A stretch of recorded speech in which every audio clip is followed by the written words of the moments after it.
Belle salle Monory. D'ailleurs, je pense qu'on va en profiter pour négocier un échange de salles entre la Commission des Affaires étrangères et la nôtre. Hein, je pense que vous êtes d'accord.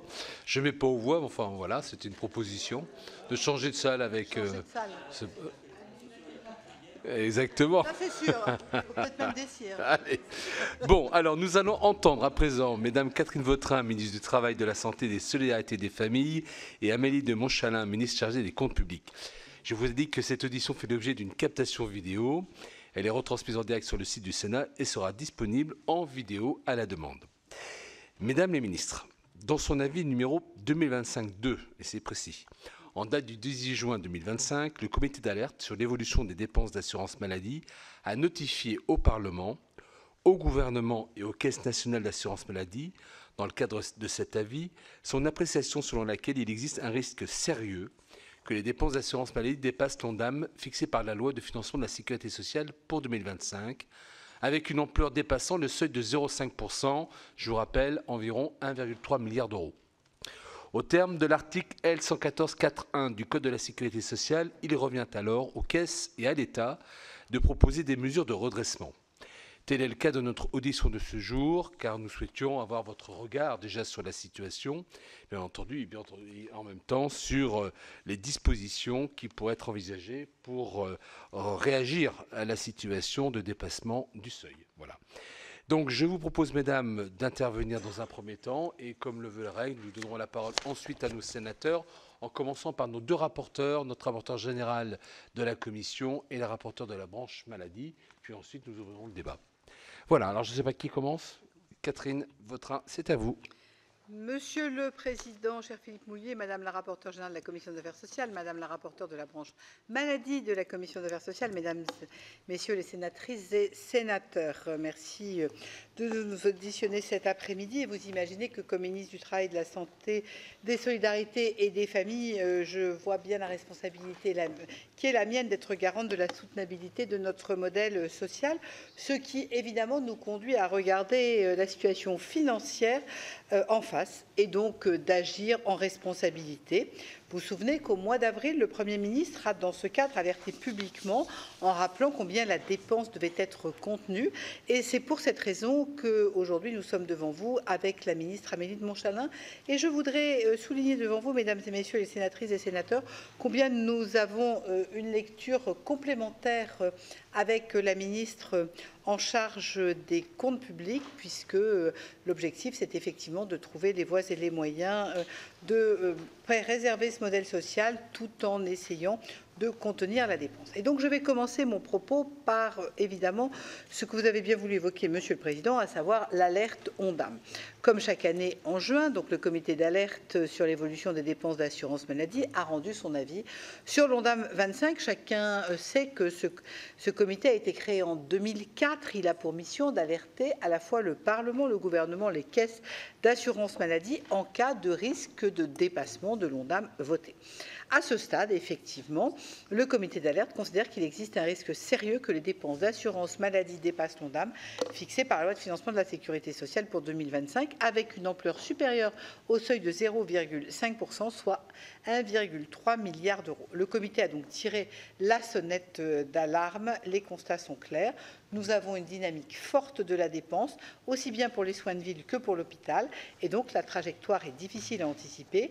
Et nous avons d'autre part des économies prévues qui, à ce stade, méritent d'être encore concrétisées. Alors je vais là encore essayer d'expliquer les raisons de ce dépassement en disant tout de suite qu'il ne s'agit pas d'un dérapage incontrôlé, mais de dynamiques spécifiques bien identifiées auxquelles nous devons continuer de répondre, et d'autant plus que vous allez le voir, toutes ne sont pas des sujets sur lesquels on peut agir à l'instant T. Je prends le premier point, c'est la hausse marquée des arrêts maladie. La tendance est de plus 6% par an depuis 2019. Donc c'est un phénomène qui est un phénomène récurrent. Et à nouveau, entre janvier et avril 25, les dépenses d'indemnité journalière du régime général augmentent de 6,7% % par rapport à la même période de l'année dernière. Donc, vous voyez, non seulement on continue, mais on va même plus loin. Et cette tendance, je dois le dire, ne prend pas encore en compte l'effet de l'abaissement du plafond, puisque vous vous souvenez que dans le PLFSS pour 25, vous avez voté un abaissement du calcul du montant des indemnités par rapport au SMIC qui s'applique aux arrêts de travail à compter du 1er avril. Et comme là, on prend la période janvier-avril, par définition, ça n'est pas dedans. La dépense est portée par une proportion plus élevé d'arrêts de longue durée. Et ces arrêts-là sont ceux qui nous interpellent parce que, notamment, les arrêts supérieurs à 6 mois sont ceux qui désinsèrent socialement. Et nous avons donc une proportion plus élevée d'arrêts de longue durée qu'à la même période de 2024. Nous avons un deuxième sujet qui est la dynamique des établissements publics de santé qui connaissent une continuation de la situation financière dégradée avec 3 milliards de déficit en 24 contre 2 milliards en 23 et 100 millions en 20. Ensuite, troisième dynamique, des économies à réaliser sur les médicaments. Donc ces constats traduisent une pression très concrète sur notre système, mais je n'oublie pas que derrière ces chiffres, derrière ces courbes, il y a avant tout des Françaises, des Français, des soignants et donc des décisions à prendre en responsabilité. Quand je regarde la loi de financement de la sécurité sociale pour 2025, elle a posé les premières pierres d'une trajectoire de responsabilisation. Nous avons mobilisé des leviers importants, des économies ciblées sur les postes de dépenses les plus dynamiques, dont les médicaments, des réformes visant à prévoir le périmètre de certains dispositifs, comme la baisse du plafond de charge des indemnités journalières dont je viens de parler. Il est aussi important de se dire qu'un autre point sur lequel nous avons commencé à travailler, et vous n'êtes pas sans savoir que ça fait l'objet encore de discussions, Amélie de Montchalin avec Yannick Neuder, était sur le sujet pas plus tard qu'hier soir, c'est le sujet des dépenses de transport sanitaire, dont je rappelle, mesdames et messieurs les sénatrices et sénateurs, qu'elles ont augmenté de 45% depuis la période pré-Covid. Je voudrais également redire que la CNAM discute une nouvelle convention pour les taxis qui entrera en vigueur au 1er novembre. Je rappelle que la seule partie des taxis représente 3,1 milliards et que la totalité des transports sanitaires représente 6,3 milliards. Nous avons écouté les fédérations, je viens de le dire, Amélie de Montchalin et Yannick Neuder ont encore passé 3 heures hier, écouté les préoccupations, analysé les propositions, mais je dois dire que nous n'avons pas d'autre solution que cette réforme du modèle de tarification, qui est un modèle qui, et je veux insister sur le sujet, qui est un modèle qui prend parfaitement en compte la ruralité et les besoins de desserte en ruralité de personnes qui ne peuvent pas se déplacer. En revanche, dans cette tarification, il y a une réflexion, notamment autour de celles qui vivent dans des lieux qui sont des villes, des métropoles, dans lesquelles il y a des transports et pour lesquels, pour certaines pathologies, le transport public est une réponse.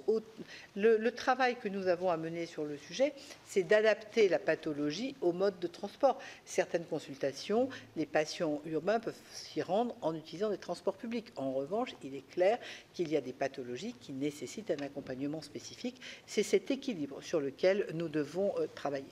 Et donc, l'alerte du comité ONDAM confirme que les actions entreprises par le gouvernement ces dernières semaines sont absolument indispensables et qu'elles doivent être poursuivies. Alors, je voudrais tout de suite, après avoir signalé les 3 raisons principales, tout de suite entrer dans les mesures que nous souhaitons prendre et peut-être en une seconde dire que sur la méthode, vous le savez, à partir du moment où l'alerte est déclenchée, nous avons 4 semaines pour proposer des réponses. Nous avons fait le choix de répondre immédiatement, c'est-à-dire que nous avons travaillé tout de suite pour apporter des réponses. Vous avez souhaité nous auditionner comme votre commission à l'Assemblée et nous souhaitons ensuite adresser les propositions que je vais vous présenter au comité d'alerte dès la fin de cette semaine, de façon à ce que le comité d'alerte puisse mesurer les propositions que nous faisons de façon à répondre à cette notion de déficit. Et vous allez voir qu'on nous met en avant un risque d'1,3 milliard et nous répondons à hauteur de 1,7 milliard. Et donc, je vais vous le détailler. Premier élément, évidemment, respecter l'ONDAM voté par le Parlement exige bien sûr des décisions. Hier, la Caisse nationale d'assurance maladie nous a transmis ses recommandations et c'est la raison pour laquelle nous mobilisons des mesures. Les premières sont dans le champ conventionnel. Vous le savez, la loi telle qu'elle est prévue permet que dès lors que l'alerte est déclenchée, nous pouvons automatiquement reporter toutes les revalorisations au 1er janvier de l'année suivante. C'est le choix que nous faisons. Je dois dire que nous sommes en compétences liées, c'est une stricte application et le directeur général de la CNAM a échangé avec les représentants des professions concernées. Je dis également que nous aurions pu faire le choix d'avenants qui aurait permis de continuer, mais dans la situation que nous connaissons, nous avons souhaité l'application stricte de la loi et le report de l'ensemble des revalorisations au 1er janvier prochain. Nous mobilisons également les mesures proposées par la CNAM visant à renforcer la maîtrise médicalisée des dépenses et la lutte contre les fraudes. Dans le champ des indemnités journalières, plusieurs actions sont mises en œuvre pour dégager 100 millions d'euros d'économies. Nous allons avoir une action auprès des principaux prescripteurs d'arrêt de travail, une action donc avec des échanges confraternels renforcés. Nous avons une action de sensibilisation auprès des assurés, avec aussi des actions de contrôle, et une mobilisation auprès des employeurs. S'agissant des indemnités journalières, je sais d'ores et déjà que nous devons aller plus loin, car la croissance des indemnités journalières aujourd'hui n'est pas sous contrôle. Et sur ce sujet, comme sur d'autres, le rapport charge et produit que vous avez dû recevoir, publié par la CNAM hier, propose 70 pistes de réflexion au total, dont certaines sur les indemnités journalières. Et nous vous proposerons, dans le cadre du projet de loi de financement de la sécurité sociale pour 2026, de reprendre bon nombre de ces propositions qui apportent des réponses très concrètes. Parallèlement, des actions de maîtrise médicalisée sur d'autres postes de dépenses seront déployées avec l'objectif d'atteindre un niveau d'économie équivalent. Maintenant, je voudrais venir sur le secteur du médicament, puisque vous le savez, depuis le début de l'année, nous avons des discussions avec le LEM. Il y a eu de très nombreux échanges depuis plusieurs mois. Ces échanges ont permis de confirmer un objectif d'économie de 500 millions d'euros. Pourquoi 500 millions? Parce que nous tenons compte du moindre dérapage de 100 millions de la dépense 2024, qui d'ailleurs a été également identifié par le comité dans son avis. Malheureusement, nous n'avons pas, les discussions avaient encore lieu hier soir, nous n'avons pas signé avec le LEM. C'est la raison pour laquelle je vous confirme que nous allons mettre en œuvre sans délai ces économies. Il n'y aura pas d'accord signé, mais pour autant, nous allons mettre les économies à l'œuvre car nous avons besoin de ces 500 millions d'euros. Concernant le plan baisse des prix sur les médicaments génériques, les concertations ont été engagées depuis le 20 juin, seront finalisées dans les prochaines semaines. Elles doivent permettre de dégager 50 millions d'euros d'économies. Enfin, sur les dispositifs médicaux, des mesures de sécurisation permettront de garantir 50 millions d'euros d'économies. Ensuite, nous mobilisons 3 leviers complémentaires pour sécuriser le respect de l'ONDAM sans remettre en cause l'ambition de transformation de notre système de santé. Le premier, c'est la réserve de précaution. Vous vous souvenez que dès le début de l'année, dans le cadre du PLFSS, dans un souci de soutenabilité et de responsabilité, le gouvernement avait anticipé les tensions en constituant une réserve d'un montant d'1,1 milliard d'euros. Nous allons la mobiliser à hauteur de 700 millions. L'ensemble des secteurs qui seront concernés sont les établissements de santé socio-médico-sociaux, le fonds d'intervention régional opéré par les agences régionales de santé. Et à ce stade, la mise en réserve sur le coefficient prudentiel des établissements de santé n'est pas mobilisée. Nous le gardons pour la fin de l'année, si besoin était, en fonction de l'activité qui sera effectivement constatée dans le secteur hospitalier. Cette mobilisation de la mise en réserve est un signal important parce qu'elle permet de nous aider à tenir la trajectoire de dépenses sans impacter, je me permets d'insister, j'oserais dire de ralentir le débit, pour vous dire que nous n'allons impacter ni les tarifs hospitaliers, ni le soutien aux établissements médico-sociaux. J'insiste sur le sujet parce que c'était des éléments que nous avions discutés au moment où nous avons construit l'ONDAM et dans le cadre du PLFSS. Donc, nous ne touchons pas à ces éléments. Deuxième point que nous allons mobiliser, c'est une révision à la baisse de la dotation du Fonds pour la modernisation de l'investissement en santé, le fameux FMIS. La dotation allouée au fonds de mobilisation sera réduite de 60 millions d'euros. Je voudrais rappeler que le FMIS a une trésorerie d'1,5 milliard d'euros et qui lui permet de faire face aux besoins de trésorerie des projets engagés. Et donc, cette réduction doit permettre de tenir compte d'une révision des chroniques de paiement des projets en cours, voire de ceux qui sont repriorisés. Troisième élément, le décalage de la revalorisation des gardes hospitalières libérales. La majoration des gardes effectuées par des médecins libéraux entrera en vigueur au 1er novembre et non au 1er juillet, comme nous l'avions initialement prévu. Ce décalage ne concerne ni les services d'urgence, ni les structures critiques. Il s'applique aux permanences des soins en établissement privé, destinées à assurer la continuité des soins non programmés en dehors des heures d'ouverture de médecine de ville. Donc vous le voyez, l'effort est important. Il représente un total, comme je l'ai dit tout à l'heure, d'1,7 milliard. Nous voulons évidemment traiter l'urgence et c'est l'idée de ce qui est fait aujourd'hui. Pour autant, nous savons que nous devons aller plus loin avec une notion de redressement structurel. Ça, c'est le temps long et c'est le travail que nous devons mener dans le cadre de la préparation du PLFSS 26 avec un triple objectif, prévenir les dérapages, renforcer l'efficience et projet et garantir la pérennité de la promesse du Conseil national de la résistance. C'est pour moi un enjeu absolument indispensable. Et évidemment, je le disais ce matin à vos collègues députés, le gouvernement, dans le cadre de la préparation du PLFSS, va travailler sur les rapports qui ont été commis, les notions de mission qui ont apporté des réponses, le rapport chargé-produit que je viens d'évoquer, parce que nous avons effectivement besoin de travailler sur ces sujets pour renforcer notre efficience. Le redressement des comptes sociaux et la préservation de notre modèle de sécurité sociale passe par une plus grande responsabilisation et je pense aussi par une information de nos concitoyens, parce que ça n'est pas simplement un enjeu entre le Parlement et le gouvernement, entre le gouvernement et la CNAM ou le Parlement et la CNAM, c'est un enjeu qui concerne chacun des Français. Je prends 3 exemples très concrets. La lutte contre le gaspillage des pansements. Nous avons dès maintenant décidé que les premières délivrances seront limitées à 7 jours avant de pouvoir être renouvelées parce qu'on a trop d'exemples de personnes qui vont chercher des prescriptions extrêmement importantes à la pharmacie dont toute une partie n'est pas utilisée. On a le même sujet sur les sorties d'hospitalisation avec des antalgiques très importants qui ne sont pas utilisés mais qui ne peuvent pas être rendus, donc qui sont juste gaspillés. De la même manière, je n'en viens pas sur le transport sanitaire, je viens d'en parler. Le troisième élément, c'est la présentation systématique de la carte vitale en pharmacie pour bénéficier du tiers payant afin de lutter contre la fraude. Ça fait partie de premières mesures symboliques, mais nous devons aller plus loin sur le sujet et nous devons continuer à travailler. Je suis consciente que les décisions que nous avons à prendre ne sont pas simples. Je vais même aller plus loin. Plusieurs de vos collègues disaient ce matin que ça donnait une impression de rabot. La question, c'est que le temps imparti pour répondre à ce comité d'alerte est un temps qui ne permet pas de réforme structurelle, mais qui est un temps de freinage de la dépense. Donc nous sommes vraiment dans ce freinage de la dépense, mais qui doit en lui-même être un temps qui permette de discuter avec chacune et chacun des Français sur à la fois l'intérêt de l'accompagnement de l'assurance maladie, mais aussi notre capacité collective à préserver cette assurance maladie. Et c'est notre responsabilité collective et c'est le sens, en tout cas, de notre engagement, puisque l'idée, finalement, c'est que c'est l'édifice sécurité sociale que nous devons consolider.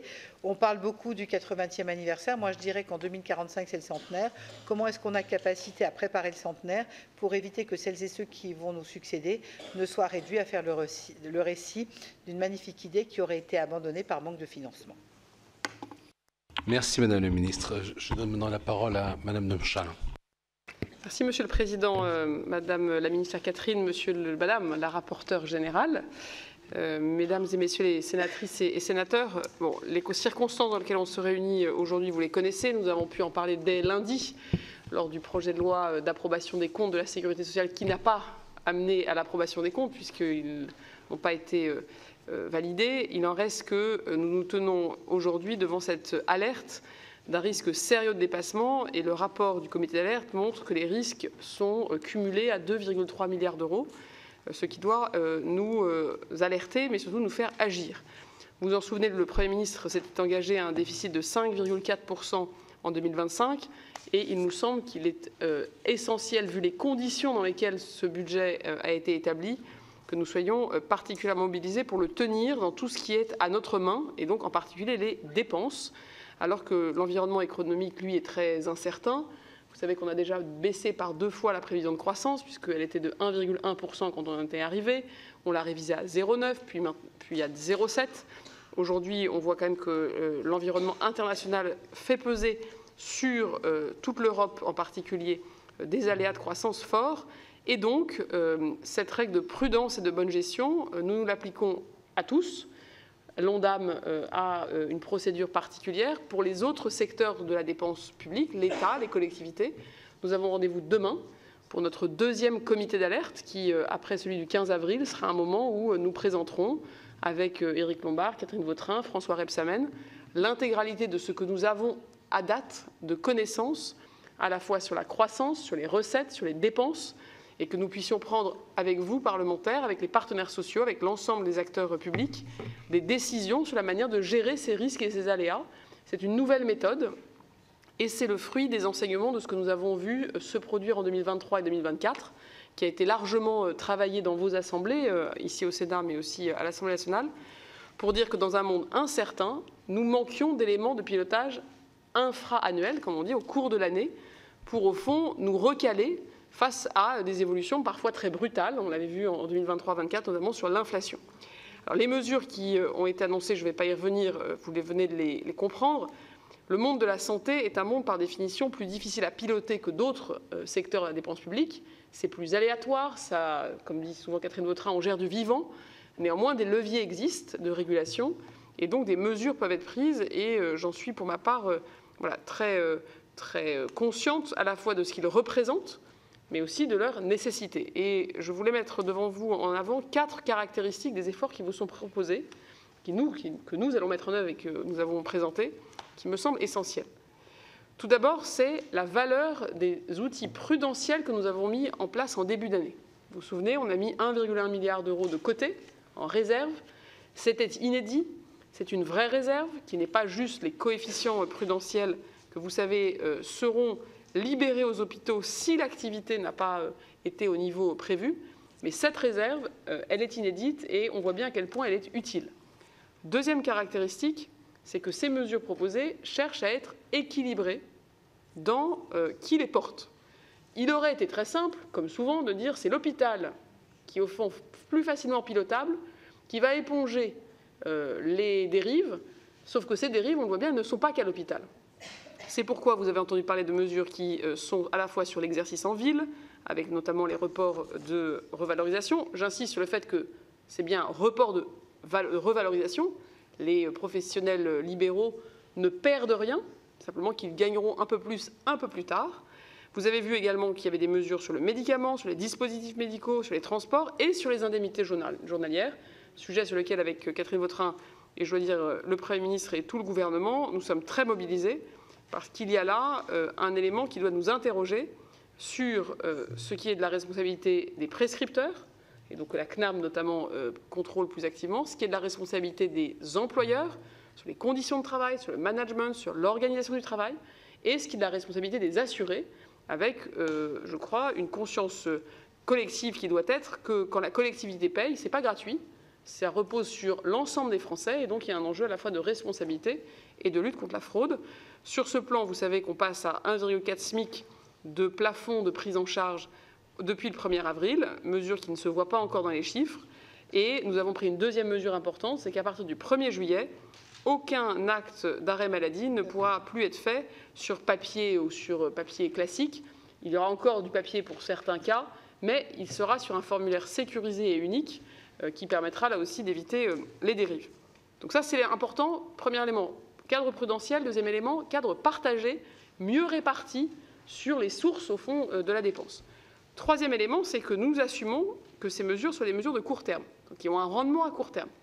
Mais en disant cela, nous assumons aussi que ce ne sont pas des mesures qui vont corriger, pour 2026 ou la suite, les éléments sous-jacents de croissance de la dépense.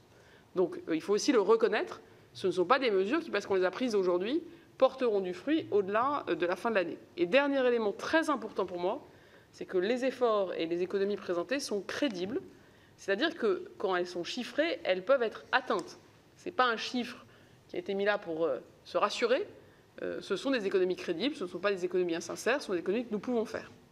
Au fond, nous ne sommes pas les bras croisés, nous ne sommes pas là pour nous lamenter, nous sommes là pour agir, et nous sommes là aussi pour agir dès que cette alerte a été prononcée, pour que nous puissions à nouveau eh bien, faire face à ces aléas, faire face à ces risques et tenir la dépense.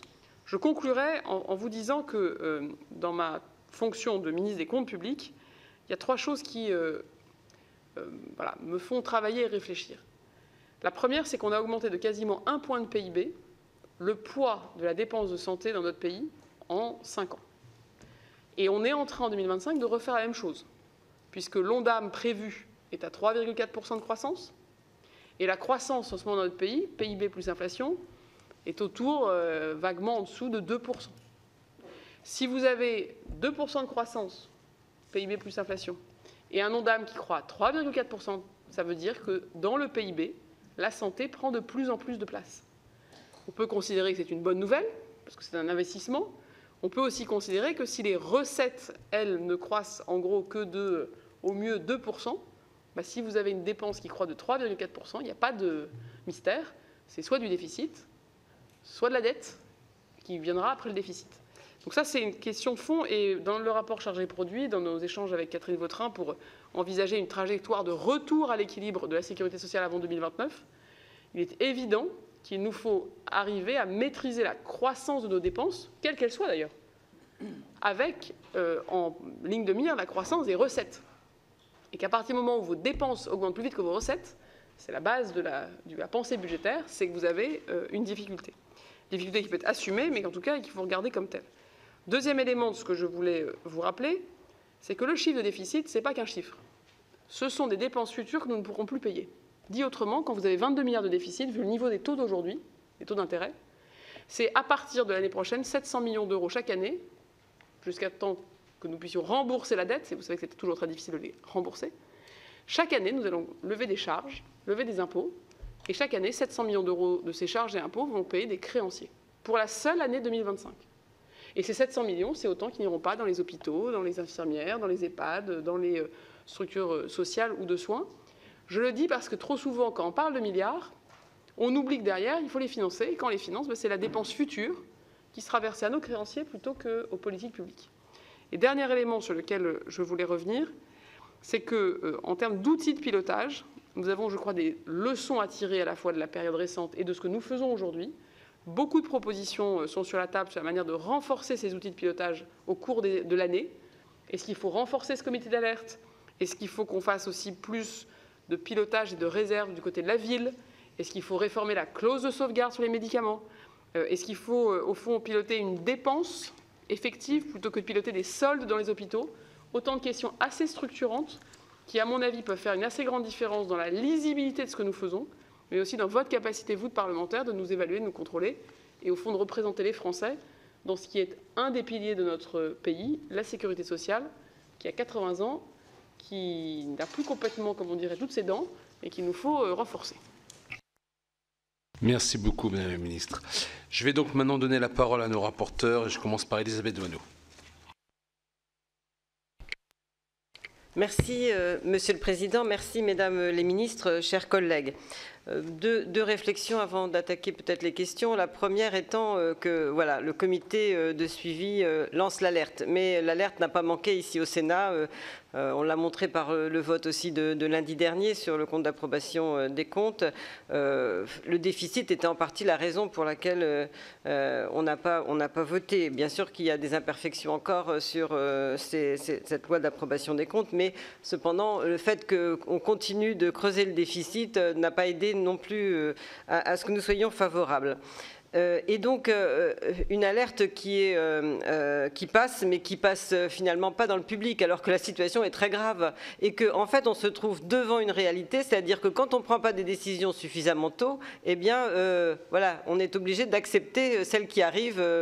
Voilà, en termes d'anticipation, on peut faire mieux, je pense. Mais alors que l'occasion d'un PLFSS est le moyen de trouver ensemble la capacité à trouver la performance de la dépense, à trouver peut-être l'efficacité aussi de recettes et les efforts qui soient portés par le plus grand nombre. On n'arrivera jamais à faire porter les efforts par tout le monde, mais en tout cas par le plus grand nombre, mais surtout de se dire que voilà, la situation est grave.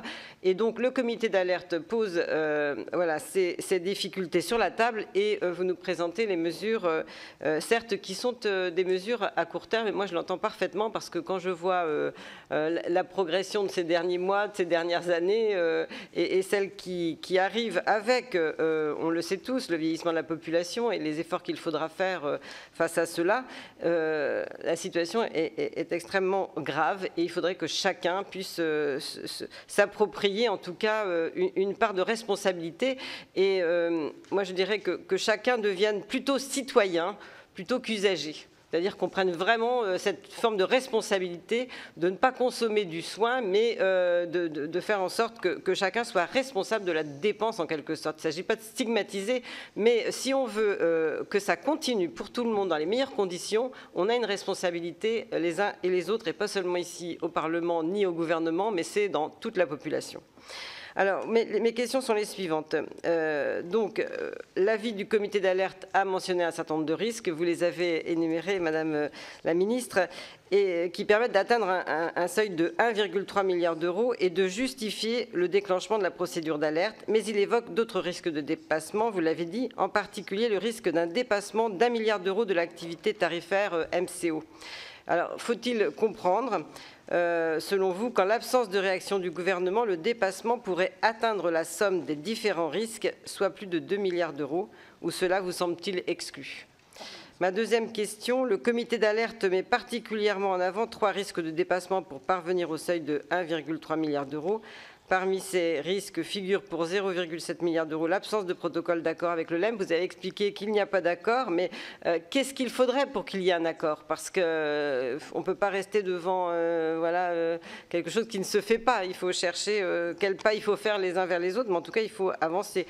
Parce que ce risque, vous semble-t-il pouvoir être levé? Et si oui, à quelle échéance et avec quel rendement sur l'année 2025?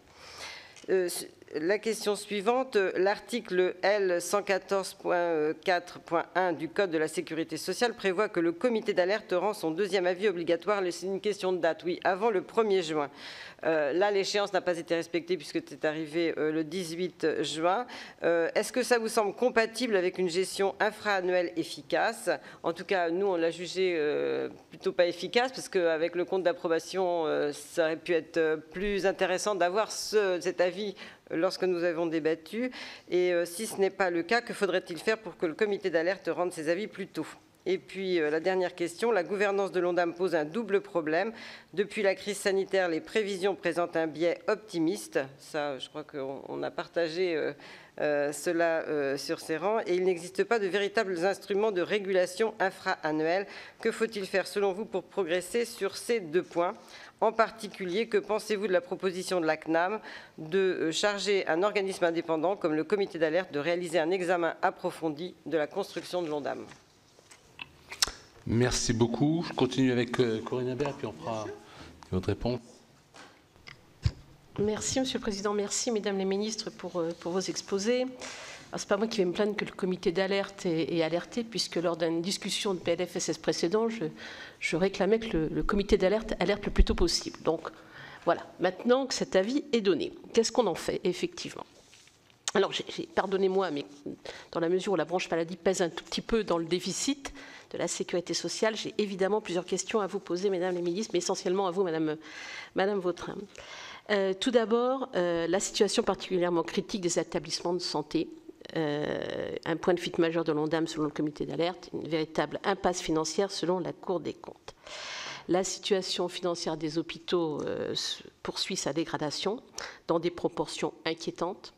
Ça s'est très vite dégradé, reconnaissons-le.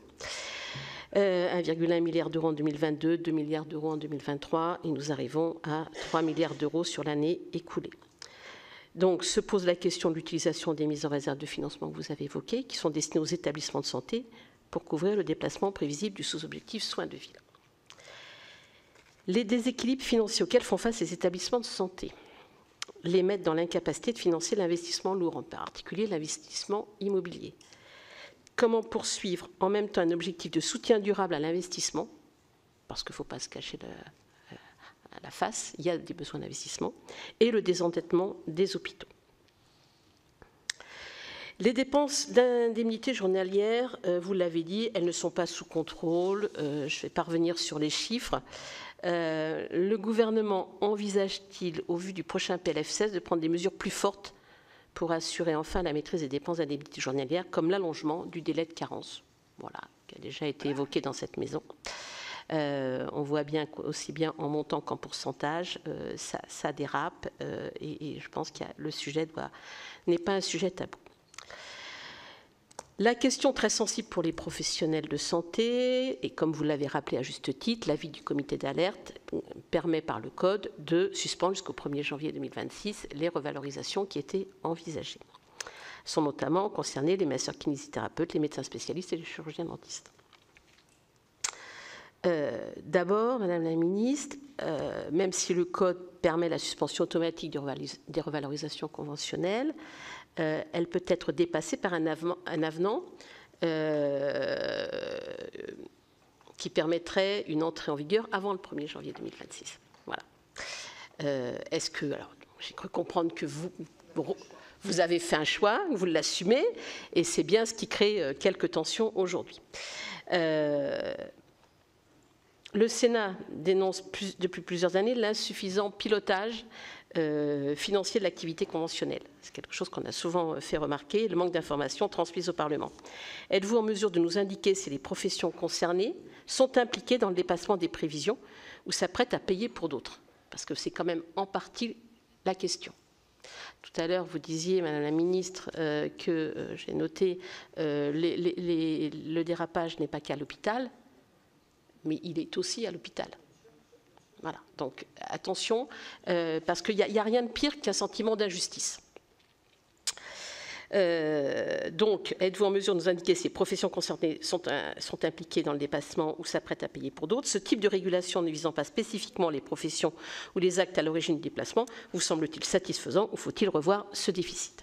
Et puis j'en terminerai avec le médicament. Côté médicaments, vous nous annoncez un objectif de 500 millions d'euros d'économie. Est-ce que vous pouvez nous les détailler? Et puis permettez-moi de réagir, mais vous ne serez pas surprise. La carte vitale systématique. Les professionnels de santé, j'allais dire, vivez ma vie. On ne souhaite que ça.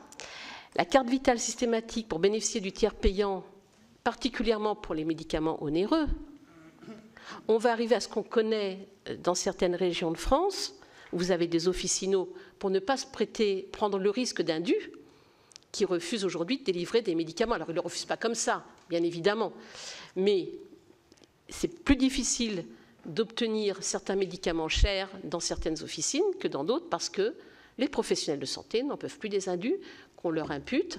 Et je pense que la carte vitale systématique pour bénéficier du tiers payant, moi je souhaite que tout le monde soit responsabilisé. Mais on aura des cas de figure parce que les patients ne peuvent pas être en mesure de se déplacer eux-mêmes.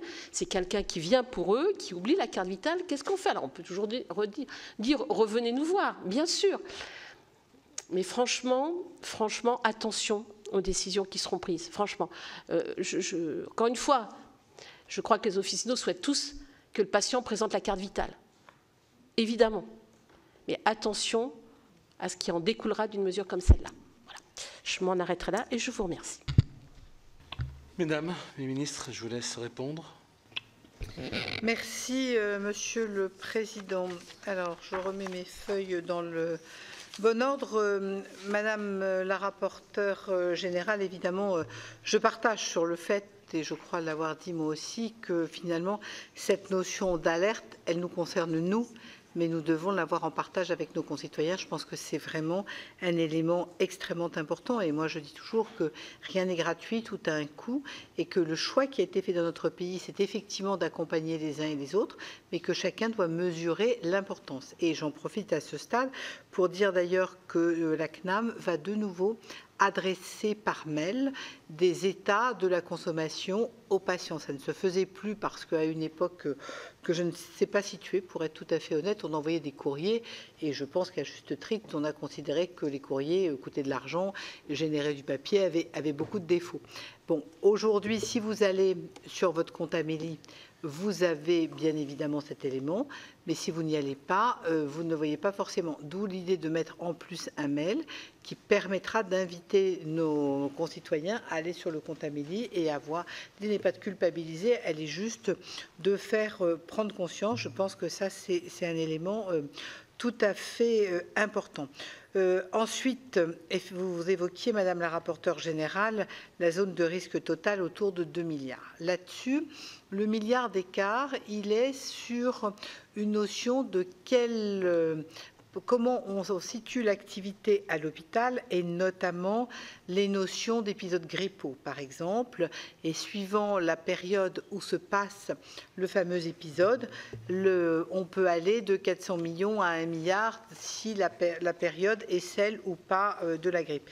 Et c'est la raison pour laquelle nous sommes basés. Vous avez bien remarqué que le comité d'alerte dit 1,3 milliard et que nous répondons à hauteur de 1,7 milliard. Ce qui veut dire que autant vous dire qu'on est bons élèves, mais il y a des limites, et encore je ne sais pas si on est bons élèves, mais enfin en tout cas, répondre à 1,7 milliard par rapport à 1,3 milliard, c'est justement pour bien montrer que nous avons conscience qu'il peut y avoir cet élément supplémentaire, d'où ce différentiel et d'où finalement ces 400 millions supplémentaires par rapport à ce qui a été évoqué. En ce qui concerne le LEM, très concrètement, nous avons donc discuté, on a des points d'accord, mais pas d'accord total. En fait, l'idée, ce sont les mesures de bon usage qui représentent 100 millions. L'inclusion des volumes de Rome dans les remises, c'est 180 millions. Les négociations individuelles au CEPS, c'est 50 millions. Et les négociations avec les industriels du plan de baisse 26 pour sécuriser une anticipation du plan, c'est 170 millions. Voilà comment nous déclinons. Et très concrètement, eh bien, nous allons mettre en place de façon unilatérale cet objectif de 500 millions puisque nous n'avons pas pu travailler et signer avec le LEM. On va le faire de manière unilatérale car effectivement nous avons besoin d'appliquer cette approche. Ensuite, en ce qui concerne le sujet, votre question plus spécifique sur date du comité d'alerte, je me permets de rappeler que ce qui a joué, c'est la date à laquelle le PLFSS a été voté et que par définition nous avons un décalage qui est lié à cela et qui, cette année, donne une lecture effectivement tout à fait particulière. En ce qui concerne maintenant les établissements de santé, effectivement, nous avons un sujet et notamment sur le financement, nous avons une ambition qui reste intacte et elle reste d'autant plus intacte que nous avons, à travers le FMIS, un accompagnement qui permet de tenir compte des besoins d'adaptation dans les calendriers de paiement. Après, je suis parfaitement consciente, Madame la rapporteure, que pour ce faire, encore faut-il que la capacité d'emprunt de l'hôpital concerné puisse lui permettre de participer à la partie qui est la sienne. On a également un autre sujet que vous connaissez comme moi, et c'est la raison pour laquelle j'ai demandé aux différentes ARS avec lesquelles je fais un point hebdomadaire, que nous puissions regarder l'état des projets d'investissement, puisque les évolutions, notamment des coûts des matières premières qu'on a connus sur l'exercice 23 et 24, ont généré pour un certain nombre de projets des retards, des difficultés, des phasages qui méritent qu'on fasse un point précis, opération par opération, de façon à regarder comment nous pouvons effectivement aller plus loin. En ce qui concerne votre question sur les activités conventionnelles et plus particulièrement sur les revalorisations, effectivement, je l'ai dit, nous avons choisi la stratégie qui a été de faire une application automatique parce qu'il ne nous semblait pas crédible de commencer à discuter d'un avenant alors même qu'on avait une alerte et une difficulté financière. Il y a une augmentation des soins de ville. Moi, je ne suis pas là pour dire que telle ou telle spécialité est plus génératrice de dépenses que d'autres. Ce que je peux dire, c'est que parallèlement à ça, nous avons actuellement une mission qui va démarrer à l'Assemblée nationale, portée par 2 parlementaires sur notamment le secteur 2 et les dépassements d'honoraires en secteur 2.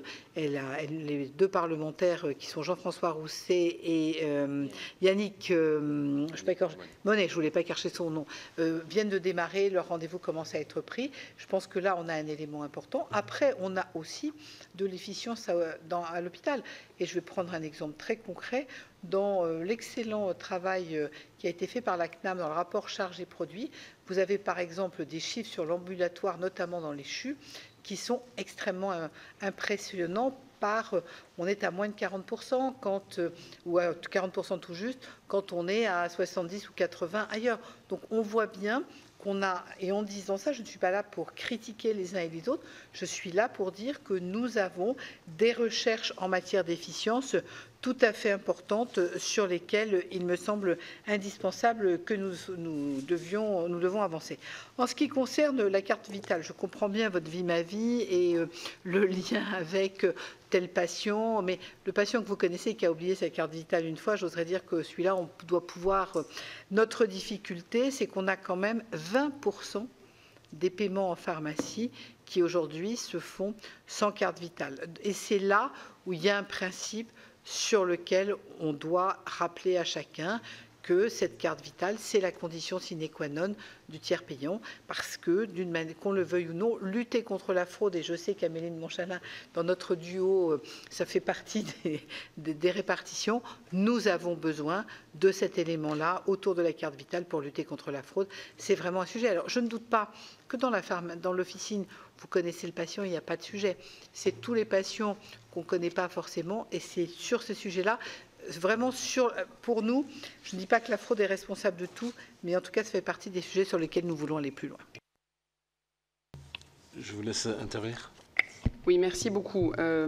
Pour être très clair, Madame la rapporteure générale, en fait, si le comité d'alerte identifie des risques de surdépenses de 2,3 milliards, comme on a mis en réserve 1,1, le dérapage sur le déficit direct après donc, reprise du coefficient prévidentiel des hôpitaux et annulation de la réserve, c'est 2,3 moins 1,1, c'est-à-dire 1,2. Ça, c'est le risque. D'où le fait que quand il y a des mesures annoncées qui font 1,7, en fait, c'est 1,1 milliard de mesures plus 600 millions d'annulation de réserve. C'est précisément pour tenir le risque de dérapage du déficit. Dit autrement, l'action qui est prise aujourd'hui, elle est là pour sécuriser un déficit qui ne dépasse pas les 22,1 milliards que vous avez voté, enfin que nous avons mis dans le PLFSS tel qu'il a été finalement promulgué. C'est qu'au fond, on cherche à tenir ce qui a été décidé. Dans un monde incertain, ce qui est certain, c'est qu'on doit pouvoir faire des choses sur ce qui est sous notre contrôle. Et ce qui est sous notre contrôle, c'est la dépense. Parce que la recette, elle est, on le sait, une partie est pilotable, mais en cours d'année, une partie dépend de la conjoncture. C'est ça qu'on essaye de bâtir avec nos décisions. Et en vous envoyant les plus et les moins, on retombe sur nos pieds, ça tombe bien. Ça veut dire qu'a priori, on est assez clair sur ce qu'on fait. Sur les prévisions économiques, vous dites qu'elles sont trop optimistes depuis la crise. Je conteste un peu ce point, puisque sous commission d'enquête à l'Assemblée, la Cour des comptes elle-même dit qu'il n'y a pas de biais dans nos modèles. Vous avez une année 2021, mais surtout une année 2022 qui a été exactement l'inverse, où en fait les résultats budgétaires ont été, vous savez, bien meilleurs que ce qui avait été prévu. Et ça, on en a beaucoup moins parlé, parce que quand ça va dans le bon sens, évidemment, on oublie de se dire que ça va dans le bon sens. Bon. Ce qui est d'ailleurs amené après à une forme de déréalisation de l'état réel de l'économie, puisqu'on avait eu cette très bonne surprise qui a amené ensuite à une faiblesse de prévision. Ce qui, moi, compte, c'est qu'on a pris une nouvelle méthode. Comme vous savez, on a réuni un club des prévisionnistes qui se réunit maintenant 2 fois par an, qui, à l'appui de ce que fait la Direction générale du Trésor et en lien avec le Haut Conseil aux finances publiques, précisément cherche à améliorer nos modèles et à donner une plus grande fiabilité à nos prévisions. Prévisions de PIB, d'inflation, du coût de masse salariale, du coût des sous-jacents macroéconomiques, qui valent tant pour le PLF que pour le PLFSS. Et cette méthode de dire, au fond, on ouvre un peu la boîte noire de Bercy, on ouvre nos modèles, on essaie de comprendre ce que les autres prévisionnistes font quand ils sont dans des laboratoires de recherche, quand ils sont aussi dans le secteur privé. Ça nous aide en tant que nation, vous parlez d'être citoyen, à partir sur une prévision de l'avenir qui soit le plus proche possible de ce qui est la meilleure compréhension du monde à l'instant où on se parle. évidemment sans préjuger des aléas et des risques. Au fond, le comité d'alerte, quand vous dites est-ce que ça ne vaudrait pas le coup de lui présenter le PLFSS en amont pour qu'il donne un avis, c'est le miroir de ce qu'on fait avec le Haut Conseil aux finances publiques, qui regarde le PLF, qui regarde tous les textes financiers. Il est vrai que sur le PLFSS, on n'a pas cette construction parce qu'on ne parle pas exactement de la même chose. Le PLFSS, c'est un objectif de dépense et en fait, c'est un texte de financement. Aujourd'hui, le parallèle est difficile à faire entre le PLF côté État et le PLFSS côté Sécurité sociale, c'est parce que la construction même de ce qu'est la dépense n'est pas symétrique. On n'a pas d'objectif de dépense, on ne pilote pas une dépense. On cherche des financements face à des besoins. Et donc c'est là que commence parfois un peu la confusion sur des outils qui du coup ne peuvent pas être rendus exactement similaires.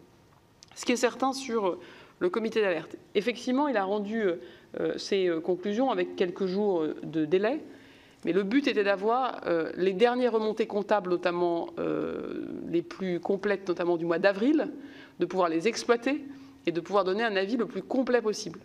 Moi, le cadrage, vous voyez qu'on ait eu, comme on a là, un comité d'alerte le 15 avril, un autre, donc maintenant le 26 juin, 18 juin pour l'ONDAM, 26 juin pour tout l'État, et un autre en septembre, me semble être un rythme infra-annuel, trimestriel, qui, à mes yeux, en tout cas pour la pratique que nous en avons pour l'instant, nous amène à faire des choses de manière plus transparente et beaucoup plus réactive. Et je pense que c'est sain de nous piloter comme ça. Madame la sénatrice Imbert, sur la situation financière des hôpitaux, je voudrais porter à votre connaissance des éléments dont on parle assez peu, mais qui pour moi me semblent être nécessairement connus. On parle beaucoup du déficit hospitalier, à peu près 3 milliards d'euros en 2024. Dans un monde où, vous savez, ce déficit a augmenté d'1 milliard alors que les tarifs avaient augmenté de 4,4% en 2024. Ce qui veut dire qu'on a des enjeux structurels au-delà de la hausse des tarifs. Notamment une sous-utilisation, on peut dire comme ça, d'un certain nombre d'infrastructures hospitalières, d'une carte hospitalière qui n'est pas calibrée par rapport, dans certains territoires, réellement aux besoins et à la demande, ce qui peut paraître paradoxal quand on le dit comme ça, mais ça veut dire quand même qu'il y a des territoires où on a une base de coûts fixes qui est très élevée pour une réalité des pratiques qui, elle, est moins élevée. Le sujet sur lequel je voulais venir, c'est la dette sociale et fiscale. Pour dire très clairement les choses, les hôpitaux sont devenus des mauvais payeurs des impôts et des mauvais payeurs de leurs charges. Moi, je suis ministre des Comptes publics, alors vous allez dire pour le déficit, tout ça, c'est un peu l'un dans l'autre, l'autre dans l'un, c'est-à-dire que ça ne change pas grand-chose parce que c'est des choses qui manquent aux impôts mais qui sont dans les hôpitaux. Il en reste que quand vous avez 2,2 milliards de dettes sociales et 800 millions de dettes fiscales dans les hôpitaux, c'est un élément, je pense, que vous, parlementaires, pourriez vouloir suivre et qu'en tout cas, moi, je suis maintenant mensuellement et qui a été incluse dans la circulaire du Premier ministre aux ARS le 15 avril dernier pour leur dire on préfère avoir la vérité. Payez vos charges, payez vos impôts et dites-nous où vous en êtes. Parce que sinon, tout ça contribue aussi à une forme de difficulté de lisibilité. Je terminerai en disant que sur l'investissement, il y a une partie qui est portée par les hôpitaux, il y a aussi une partie qui est portée par les différents fonds de soutien, les fameux Ségur d'investissement, les H7, les H12 qui existent toujours, si ma mémoire est bonne.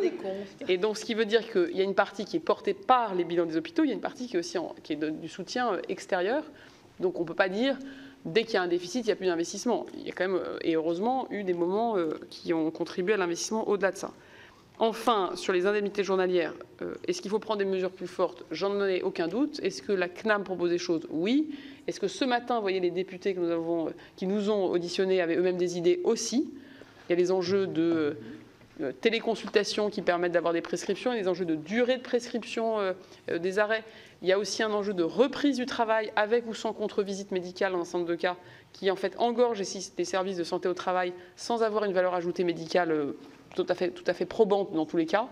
Bref, il faut qu'on arrive à avoir un système qui protège ceux qui sont malades, qui protège les employeurs de situations où effectivement financièrement ils n'ont pas les moyens d'assurer directement le paiement de ces arrêts. Et il faut qu'aussi on protège la société. Et donc au fond c'est une question d'équilibre et Madame la rapporteure générale disait de citoyenneté. Je pense qu'on cherche ce nouvel équilibre parce que manifestement depuis le Covid, l'équilibre n'est plus là. Très bien. Alors, nous allons ouvrir le débat. Et je donne la parole tout d'abord à Dominique Théophile. Merci, Mesdames les ministres, mes chers collègues. Alors, avant de... Pour ne pas me tromper, j'ai écrit quelques lignes. Parce que je me suis penché sur la loi de finances de la sécurité sociale de 2014 et 2024. Je voulais faire un état des lieux sur 10 ans. Ça me paraît bien, comme toute entreprise, où je m'exprime vraiment au-delà de l'idéologie, de la perception qu'on pouvait avoir idéologiquement de la santé, du point de vue très pragmatique. Objectif national de dépenses maladie. Un objectif. Et d'ailleurs, c'est ce que je voulais dire, mais ma ministre m'a coupé l'herbe sur les pieds, Madame Montchalin. C'est une autre conception du budget de l'État normal. C'est un objectif de pilotage de la dépense. L'ONDAM devrait en toute logique incarner cela sur des dépenses qu'on connaît, sur les champs, les 3 champs, on va le voir. Une ambition de progrès dans nos politiques de santé, il devrait être le reflet de meilleur usage des moyens, d'une médecine plus efficiente, d'organisation plus agile et d'une prévention renforcée.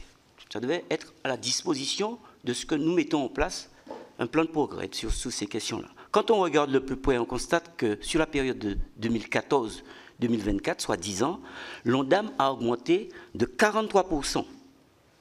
En détaillant, on s'aperçoit que les dépenses de ville ont augmenté de 33%, le médico-social de 100%, mais avec toute proportion gardée, puisque le médico-social représente quelques 10% à 13% sur les années de la dépense totale, les 100% n'est pas trop significatif. Mais l'ONDAM hospitalier augmente de 40%. Et quand je regarde, pourquoi 2014, les préconisations que nous faisons ici, en 2014, pourquoi je m'échappe de l'idéologie, puisqu'en 2014, toutes les préconisations sont à peu près les mêmes. On parlait de T2A qu'il faut réorienter, le virage ambulatoire, le contrôle des hôpitaux, un certain nombre de choses. On y est encore. Vous comprenez qu'il soit en toute logique, on doit s'interroger, car si cette dynamique n'est pas portée par une amélioration des résultats ou par une rationalisation des pratiques, alors 2 hypothèses s'imposent. Soit les besoins sont mal évalués en amont, soit les moyens sont mal employés en aval, au profit des rigidités du système. Dans un contexte de progrès technologique, de montée en puissance des actions de prévention, l'âge de prévention, on a des médicaments nouveaux, on aurait pu penser que l'ONDAM devrait soit se stabiliser ou diminuer. Les moyens de santé, si c'était à la disposition du point de vue arithmétique. Alors je me demande s'il ne serait pas plus judicieux de fixer un cadre pluriannuel, par exemple, sur 5 ans pour l'ONDAM, assorti d'objectifs de résultats, d'indicateurs de performance et d'une clause de revoyure permettant d'ajuster les moyens au regard des résultats obtenus et des progrès réalisés. Par exemple, les hôpitaux. Il y a une période, je ne sais pas si c'est 2016 ou 2012, j'étais président de la Fédération des hôpitaux de la Guadeloupe, où on avait assigné à chaque centre hospitalier un objectif de progrès. Mais tout ça se discutait à la Fédération hospitalière de France, l'objectif de progrès, ça allait s'assigner à cela. Et était suivi par un pilotage corps à corps. Et ça avait donné quelques résultats. Après, on a pris d'autres obligations. Je pense que là, on a des progrès à faire, pas sur le soin. Quand je dis ça, je ne parle pas du soin. Je parle d'interroger nos organisations. Parce que visiblement, on peut dire ce qu'on veut, il y a une marge à faire sur les organisations dans les hôpitaux pour gagner de l'efficacité. Vous comprendrez aussi qu'en tant que responsable politique, je ne me satisfais pas de cette trajectoire budgétaire inflationniste qui, au fond, ne garantit ni efficacité ni équité. Alors, une question, pour finir, quand même. Très bien. Comment pourrions-nous expérimenter un nouveau cadre budgétaire qui s'articule mieux en évaluant et en optimisant et qui fasse enfin rimer progrès médical avec responsabilité publique? Je dis ça parce que, aussi, changer de paradigme, de fond, un autre cadre budgétaire, et je pourrais continuer de prendre un exemple qui est frappant et que vous connaissez très bien, et on l'a dit tout à l'heure, l'ONDAM augmente en moyenne de 4, et quelques % chaque année, donc supérieur à l'inflation. Donc, là aussi, pour les gestionnaires, ça crée véritablement un problème d'équilibre dans le système. Et si on continue comme cela, on y arrivera dans 30 ans avec le rythme à tripler le montant. Merci beaucoup. Et dernière chose, sur la médecine de ville. Il y a un sujet sur la médecine de ville. Il y a un sujet de vérification. Il ne faut pas être frileux. De vérification, il n'y a pas suffisamment d'outils à la disposition de contrôle sur la médecine de ville. Il faut renforcer le contrôle de la médecine de ville. Merci beaucoup. Je donne la parole maintenant à Bernard Jomier. Merci, Monsieur le Président. Merci, Mesdames les ministres. Qu'est-ce qu'il y a comme surprise, au fond? Enfin, je vous remercie pour vos exposés. Ils sont très intéressants. J'ai eu l'impression d'entendre vos prédécesseurs, ceux qui étaient encore là avant, et ceux qui étaient là encore avant, et qui viennent nous dire il faut qu'on prenne des mesures. Et puis, mais on est bien d'accord, il faut des réformes de structure. Bon. Lors du dernier PLFSS, on a présenté pas tout à fait un contre-projet, mais on a dit il faudra augmenter il va manquer 2 milliards dans les dépenses. C'était le chiffre qu'on a avancé. Et c'est le chiffre qui manque. Je ne vais pas voir la question des recettes aujourd'hui, mais on a bien conscience que voilà, on n'a pas forcément la même approche. Mais pourquoi? Parce que vous prenez l'hôpital, tant qu'on ne change pas les logiciels, tant qu'on demande à l'hôpital de faire la même chose, bref, on reste et on fait du paramétrique, eh ben on sait que le budget qui a été voté, il est insuffisant. On peut toujours dire ce sera plus de 3, plus de 1. Quand les directeurs d'hôpitaux font la somme, en fait, ils ont besoin de plus. Et faire ça année après année, vous connaissez par cœur le résultat, c'est la dette hospitalière qui explose. Le déficit des hôpitaux d'abord, qui a explosé, et puis la dette hospitalière. Donc, de toute façon, le budget qui a été voté n'était pas juste. Je ne dis pas qu'il était insincère, je ne veux pas prononcer des mots forts, mais il n'était pas juste. Donc, rien d'étonnant. Donc maintenant, vous venez nous proposer une série de mesures, enfin, vous avez décidé d'une série de mesures immédiates de régulation. Je vais en commenter juste une, et puis après poursuivre ce que Dominique Théophile a dit, qui est très intéressant. Je vais juste prendre l'exemple des arrêts maladie. Vos prédécesseurs, là aussi, nous ont dit, voilà, l'année dernière, ça ne va pas du tout, les arrêts maladie, et la CNAM a lancé une grande opération de contrôle sur 10 000 médecins, prescripteurs, voilà. Qu'est-ce que ça a changé? C'est quoi les résultats? Non, ça n'a rien changé, Madame la Ministre. Ça n'a rien changé parce que on voit bien, on sait bien comment se décompose la hausse des arrêts maladie. 60%, c'est le vieillissement de la population, c'est etc., etc., etc. Et puis la part qu'on a du mal à appréhender, au fond, on le voit d'abord. Moi, je suis soignant en exercice, mais tout le monde le constate. De nouveaux mécanismes apparaissent liés à la pénurie, liés à des désorganisations qui majorent les arrêts maladie. Et ça ne sert à rien. Cette année, la CNAM a décidé de déclencher une nouvelle opération auprès des médecins pour les contrôler encore. Mais vous pouvez continuer comme ça, tant que vous voulez, ça ne va rien changer. Et elle pose de nouvelles idées sur la table, un peu baroques. Alors on va limiter la durée de première prescription d'arrêt maladie à 15 jours. Ah oui, mais c'est sûr, quand vous avez eu un pontage coronarien, ça va tout changer de dire aux médecins, vous ne prescrivez pas plus de 15 jours. J'étais ce matin à un colloque, je suis un peu fâché, je vous le dis. J'étais ce matin à un colloque avec une de vos prédécesseurs, ministre de la Santé, qui a dit, si c'était à moi, je ne le répéterai pas, mais elle l'a dit devant tout le monde dans le colloque, il est temps que les ministres reprennent la main sur les idées de leur très compétent haute administration. Je suis désolé de vous dire, mais quand je vois un certain nombre de propositions et sur les arrêts maladie, il est temps que, voilà, c'est comme sur l'histoire de la carte vitale qu'a soulevée Corinne Imbert, c'est exactement la même chose. Vous n'obtiendrez rien, j'en prends le pari avec vous, je ne sais pas si vous serez là dans un an, mais transmettez à votre prédécesseur, je lui avais dit que ça ne changerait rien déjà. Alors maintenant, très rapidement, vous nous dites, bon oui, il va falloir faire des réformes de structure, faire autrement, et ce sera la LFSS. Mais ne nous racontons pas d'histoire. Certes, la LFSS est une occasion importante, mais ce n'est pas le rendez-vous des réformes de structure du système de santé, et vous le savez. Parce que si on veut sortir, si on veut mieux corréler, et moi je vous suis là-dessus, je pense qu'on a tous cette volonté, mieux corréler les besoins de santé de notre population à l'allocation de moyens, à l'engagement de la dépense, il faut prendre de vrais virages, celui de la prévention et celui de la territorialisation. Et quand on met en place au niveau d'un département un parcours de soins autour de l'insuffisance cardiaque, il y a moins d'hospitalisation à l'hôpital, il y a moins de décompensation, il y a moins de coûts, etc. Mais ces deux virages-là, on ne les prend pas. On ne les prend pas. Un peu dans les discours et quasiment pas dans les actes, Madame la ministre. Vous le savez, le jour où l'ONDAM est à bout de souffle, l'ONDAM est à bout de souffle. La façon dont on adopte l'ONDAM ne fonctionne plus.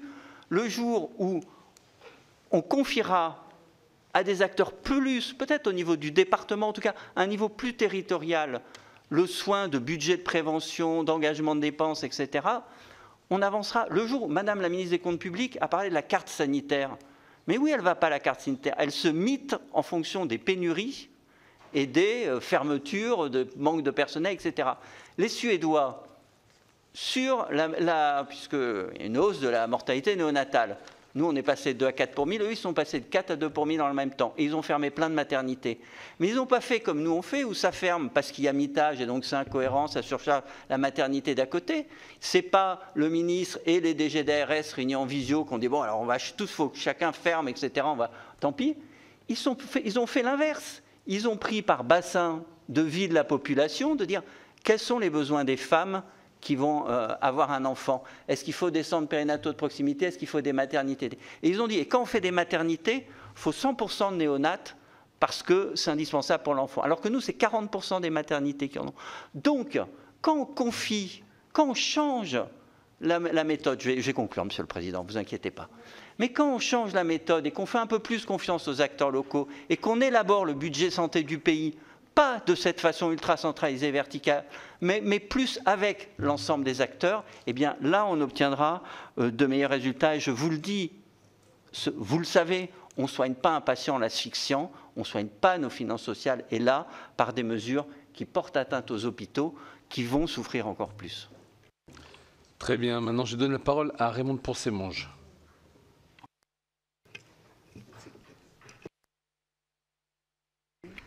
Oui, merci Monsieur le Président, merci Mesdames les ministres. Alors effectivement, là on est dans un exercice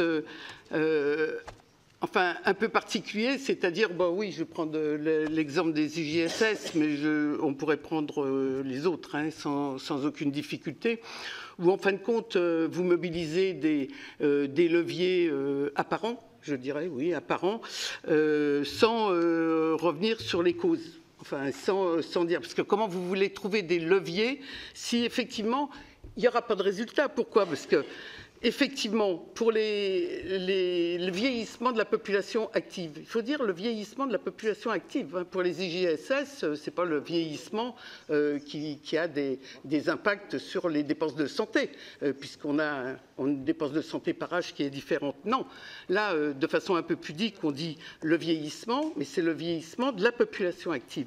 Et donc, où sont les véritables dynamiques hein? On sait que l'adresse, vous le disiez déjà, parce qu'entre 2019 et 2023, et on va avoir la même chose après la réforme des retraites, pour les plus de 60 ans, là on parle de vieillissement de la population active, c'est une explosion c'est plus d'arrêts de 6 mois, à l'époque, l'adresse disait de moitié, c'est-à-dire de 50%. Madame la ministre, l'autre jour, vous nous avez dit le vieillissement, sans dire de la population active, mais bon, c'est un implicite, c'est 40%. Ben oui, parce que ces arrêts-là, c'est 7% des arrêts, hein, vous le savez, mais c'est 50% des dépenses. Comment voulez-vous vraiment avoir un effet alors que là, il ne s'agit pas les plus de 60 ans, c'est plus ceux qui sont de 60 à 62 ans, c'est ceux qui sont touchés par la réforme des retraites, qui arrivaient à la retraite et qui vont faire 2 ans de plus. Et ces arrêts-là, alors vous allez me dire, si, on va voir, parce que ces 7% d'arrêts qui font 50% des dépenses, on va les contrôler, le prescripteur, on va les contrôler. Bon, mais est-ce que vous allez... c'est la même catégorie d'âge. Je vous donne un autre élément, où la fréquence des accidents mortels croît avec l'âge. Les salariés âgés de 60 ans ou plus enregistrent le risque le plus élevé, un risque 3 fois supérieur à la moyenne. Est-ce que vous allez contrôler qu'ils n'ont pas des accidents mortels un peu de confort, je dirais hein? Donc là, vous avez une sinistralité qui est évidente, et donc vous n'allez pas avoir de résultats, sauf effectivement, et je trouve que c'est intéressant ce que vous dites sur les arrêts de travail. Madame la ministre, vous l'avez dit l'autre jour déjà. C'est-à-dire, il n'y a pas de valeur ajoutée déjà, les arrêts après un mois, il n'y a pas de valeur ajoutée à passer devant la médecine de travail. Vous l'avez redit tout à l'heure.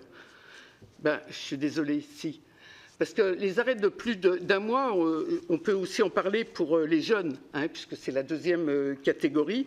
Les jeunes dont on parlait tout à l'heure, qui sont sévèrement, dont la santé mentale a sévèrement augmenté, et dont 39% des arrêts de travail des jeunes de 18 à 29 ans concernent la santé mentale en 24. Et ça recoupe une dégradation, j'y reviens pas, de l'IGAS, j'en ai souvent parlé, sur le management et le stress au travail. Donc, vous dites, ça n'a pas de... Mais si, je suis désolée, c'est que vous ne croyez pas à la médecine du travail. Vous êtes financière, on ne va pas vous le reprocher. Précisez. Oui, mais non, mais il faut voir que si vous ne passez ce stade-là, et mon collègue disait bien, c'est plutôt le fait qu'il faut attendre quelquefois 2 mois, un scanner, etc., le parcours comme ça, qui rallonge le retour à domicile. Donc c'est plus...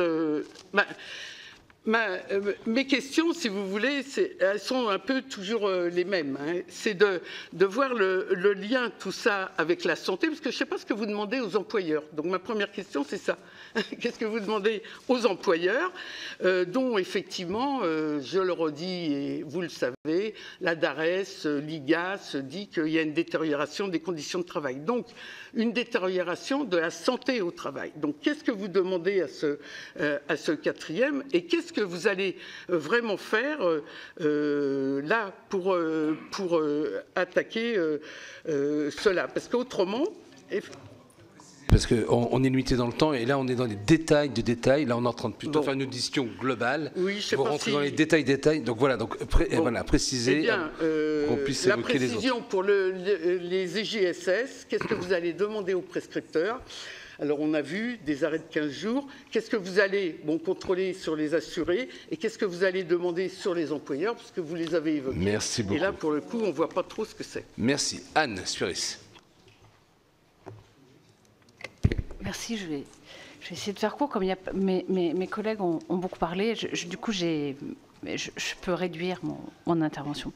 Parce que, évidemment, sur la question des hôpitaux, juste là, une phrase, moi, je m'inquiète. Hein, on a vu qu'à chaque fois, les hôpitaux dépassent, donc cette réserve, ce n'était pas du luxe, c'était nécessaire. Je crains pour la suite. Et quand je vois qu'il y a aussi les établissements médico-sociaux, ça on n'en a pas parlé, qui sont dans cette réserve-là, alors qu'on voit qu'il y a énormément de problèmes en ce moment, eh bien, je m'inquiète aussi. Mais je voudrais juste intervenir sur un sujet qui est la question de la financiarisation de la santé. Je trouve que dans les économies dont vous parlez, vous ne parlez pas de cette question-là, qui est la fraude majeure, plus que la question des pansements. Il me semble qu'il n'y a pas un travail systémique, en tout cas que vous avez évoqué, sur cette question-là, sur quand on sort des cliniques et que tout d'un coup, en fait, il y a toute une filiation et tout un parcours entre les systèmes de santé privés lucratifs qui font des dépenses de santé très particulières, très systématiques. Ça, c'est pas regarder. Les actes chers, payants pour les gens qui en ont peu besoin, ça n'est pas évoqué. Et je le dis parce que ça coûte de l'argent à la sécurité sociale. C'est de plus en plus systémique avec derrière adossé à des fonds internationaux qu'on connaît, on a vu ça sur les EHPAD, on a vu ça sur les crèches, mais c'est aussi les hôpitaux privés, abus lucratifs, les centres de santé qui ferment les uns après les autres, mais qui réouvrent avec un autre nom. Enfin, je le dis parce que là, je ne vois rien, et je pense que ce serait peut-être plus intéressant d'aller dans ce sens-là que d'aller dans les petites, effectivement, ce que vous dites sur les cartes vitales, sur tous ces sujets-là, oui, mais qui font, en fait, effectivement, est-ce qu'on fera vraiment des économies, alors que là, est-ce qu'on n'a pas besoin d'avoir un vrai chantier sur cette question-là? Merci. Merci. Parole à Alain Milon. Merci, Monsieur le Président. Mon intervention sera un peu différente de celle de Raymonde ou de celle de Mme Souiris, mais assez semblable à celle de Théophile et de Bernard Jomier. D'abord, je voudrais dire, Madame la Ministre, que vous avez dit que le budget de la santé était très aléatoire. Il n'est pas aléatoire, il est aléatoire, il n'est pas aléatoire hors épidémie, hors épisode épidémique. S'il n'y a pas d'épisode épidémique, on peut prévoir un budget de santé relativement facilement. Ensuite, notre pays est le 3e pays au monde à consacrer autant d'argent par rapport à son PIB pour la santé. Les États-Unis devant nous, l'Allemagne devant nous. Je ne parle pas des États-Unis parce que les régimes sont différents, mais en Allemagne, il n'y a quasiment pas de déficit. Donc il y a un problème structurel en France qui n'existe pas, en particulier en Allemagne. Enfin, je voudrais vous dire que je crois être ici le plus ancien, puisque c'est mon 20e PLFSS. Depuis le tout début, c'est-à-dire depuis 2005, puisque le premier PLFSS que j'ai fait, c'est 2005, je suis au regret de vous dire que, comme Bernard Jomier, j'entends les mêmes discours. C'est-à-dire qu'on essaye toujours de faire des maîtrises de dépenses. On parle de fraude, on parle de maîtrise de dépenses, on ne parle jamais de recherche sur des recettes nouvelles. On parle aussi que l'ONDAM est toujours en permanence au-dessus du taux de croissance, mais c'est normal, c'est normal. C'est pas possible autrement. La population vieillit, les méthodes de soins sont différentes. Je vais prendre un exemple simple, un cancer du pancréas. Il y a seulement 10 ans en arrière, on faisait le diagnostic quand la personne se réveillait un matin tout jeune. Maintenant, on fait des tests. On fait des marqueurs qui, si ils sont positifs, entraînent un PET scan, entraînent une IRM, entraînent une endoscopie avec Doppler, tous des examens qu'on ne faisait pas à l'époque et qui nous permettent quand même, qui coûtent très cher, mais qui nous permettent d'avancer aussi dans les soins. Et donc, un porteur du cancer du pancréas qui durait 6 mois peut vivre maintenant 5 à 6 ans avec traitement. Donc il y a des dépenses nouvelles qui arrivent, qui sont importantes et qu'il faut bien prendre en considération. Alors je rejoins Bernard sur les propositions maîtrise de dépenses, oui, bien sûr, lutte contre les fraudes, oui, mais les Allemands ne sont pas plus cons que les Français, ils sont autant fraudeurs que les Français et il n'y a pas de déficit chez eux. On ne parle pas, et je regrette beaucoup, de décentralisation, de l'organisation de la santé. On ne parle pas d'autonomie des hôpitaux pour l'instant, hein, tout au moins je n'ai pas encore entendu, ça viendra peut-être, et tant mieux si ça vient. On ne parle pas de territorialisation, d'accès aux soins. Je pense que ces procédés, ces recherches devraient permettre probablement des économies de dépenses et peut-être des recettes nouvelles pour faire en sorte que notre santé reste, que notre sécurité sociale reste, parce que j'ai le sentiment depuis 20 ans aussi que finalement, comme le disait un petit peu M. Jomier tout à l'heure, c'est plus l'administration que les ministres politiques qui dirigent, et j'ai le sentiment très net, et là je vais être méchant et je m'en excuse tout de suite, j'ai le sentiment très net que l'on favorise beaucoup plus actuellement la financiarisation de la santé que la sécurité sociale. Très bien, je donne la parole à Annie Le Héroux. Merci, Monsieur le Président. Alors, je ne vais pas reprendre les éléments qui ont été donnés par mes collègues et que je partage. Les dérives de dépenses, nous en prenons acte.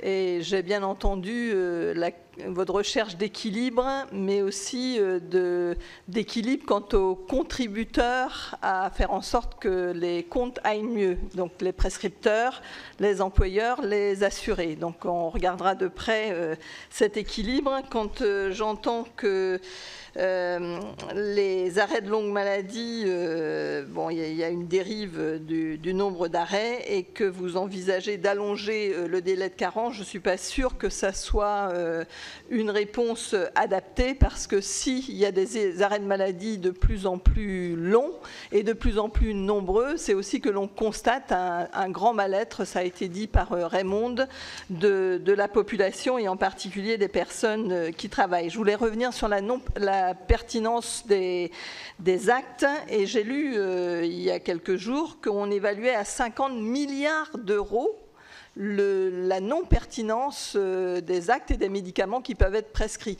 Par exemple, nous sommes en France les plus grands consommateurs d'antibiotiques, malgré toutes les campagnes de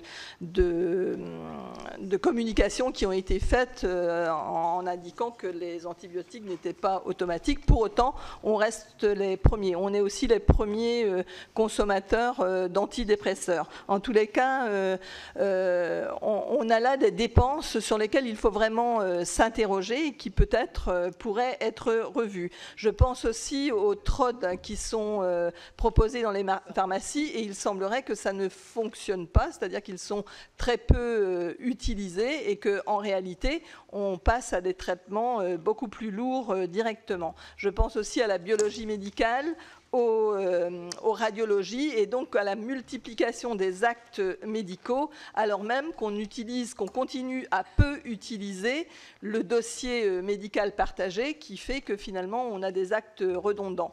Et ces économies qui pourraient être faites sur ces points que je viens de citer ne sont pas négligeables, c'est vraiment très conséquent. Et je pense que tant qu'on n'aura pas revu le système de santé, il faut changer vraiment de logique, travailler sur la prévention. Ici, on est sur des réponses à l'alerte, je dirais, dans les mois qui viennent. Le PLFSS, on le sait déjà, annuel, ne répond pas aux besoins de santé.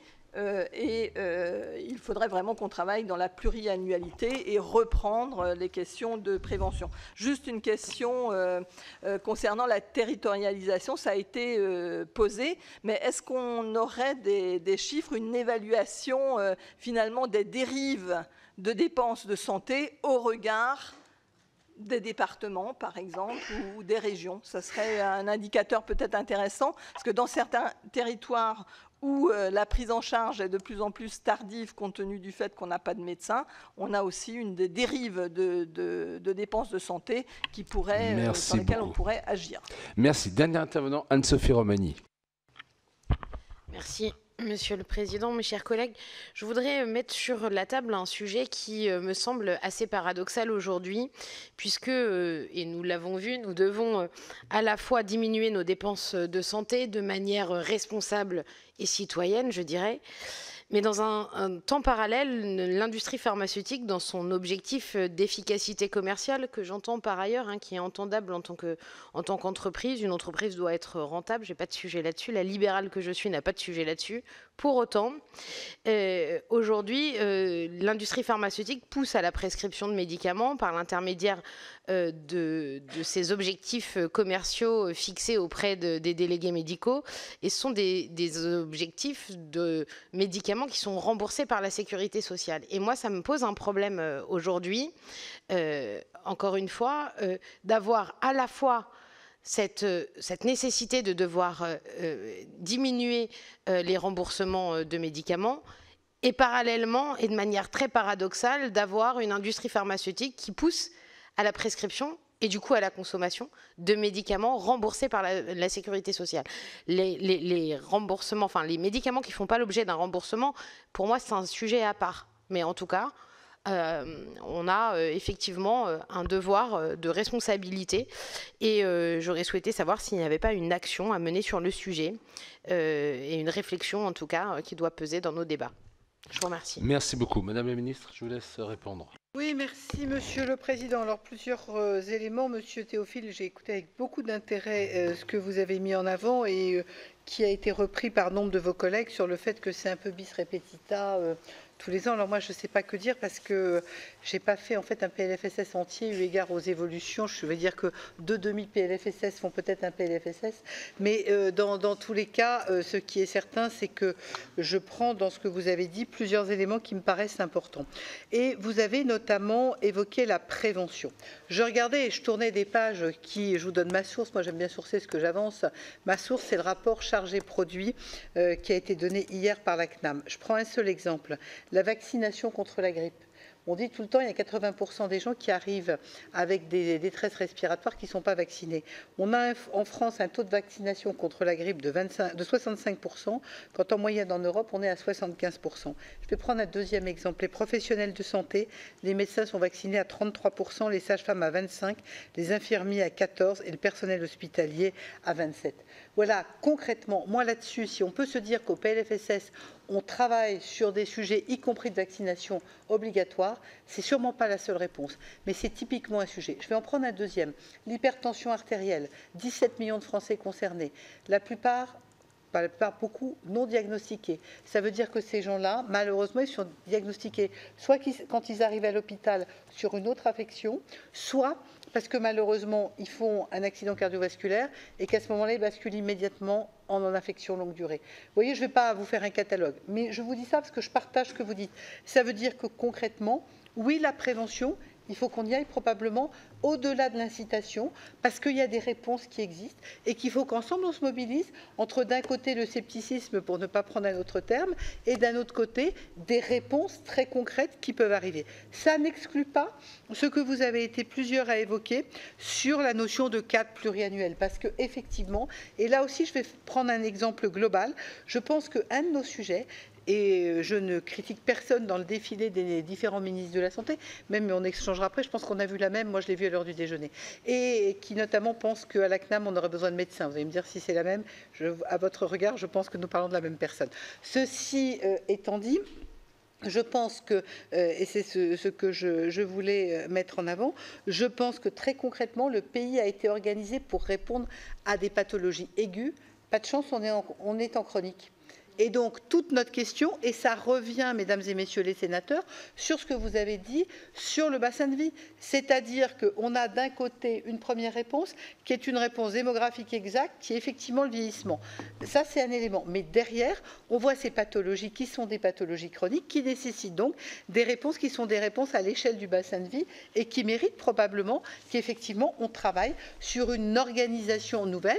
Et c'est, à mes yeux, un élément important. Et quand vous faisiez allusion les uns ou les autres tout à l'heure sur le sujet, par exemple, de l'hôpital, on est encore très faible sur l'hospitalier, sur l'ambulatoire au CHU, par exemple. Donc on voit bien que dans ces réponses, on a là, à ma connaissance, des réponses concrètes sur lesquelles on peut avancer.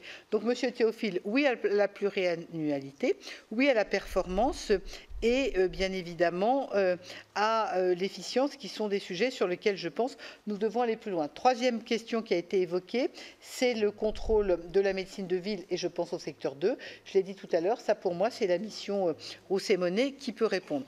Monsieur le sénateur Jomier, je crois avoir dit un mot sur la prévention. J'ai un autre sujet sur lequel je veux aller plus loin, c'est l'article 51. Il y a des choses très intéressantes qui sont faites. Je vais prendre un seul exemple. ICOP, aujourd'hui, qui est sur le vieillissement, un élément important. Tout notre sujet, c'est comment cette expérimentation article 51 sur 5 ans peut devenir, parce que là, on peut essayer les uns et les autres de prendre notre téléphone, on prend l'application ICOP et on répond. Sauf que si on n'est pas dans le secteur de Montpellier, on n'a pas le lien pour aller faire la consultation, etc. Donc on voit bien que dans ces domaines-là, on a effectivement cet élément. En revanche, monsieur le sénateur, sur l'efficience à l'hôpital, je rappelle quand même, et c'était le fruit de la négociation qu'on a eue au mois de janvier et février, le budget 2025 portait une augmentation de crédit de 3,8%.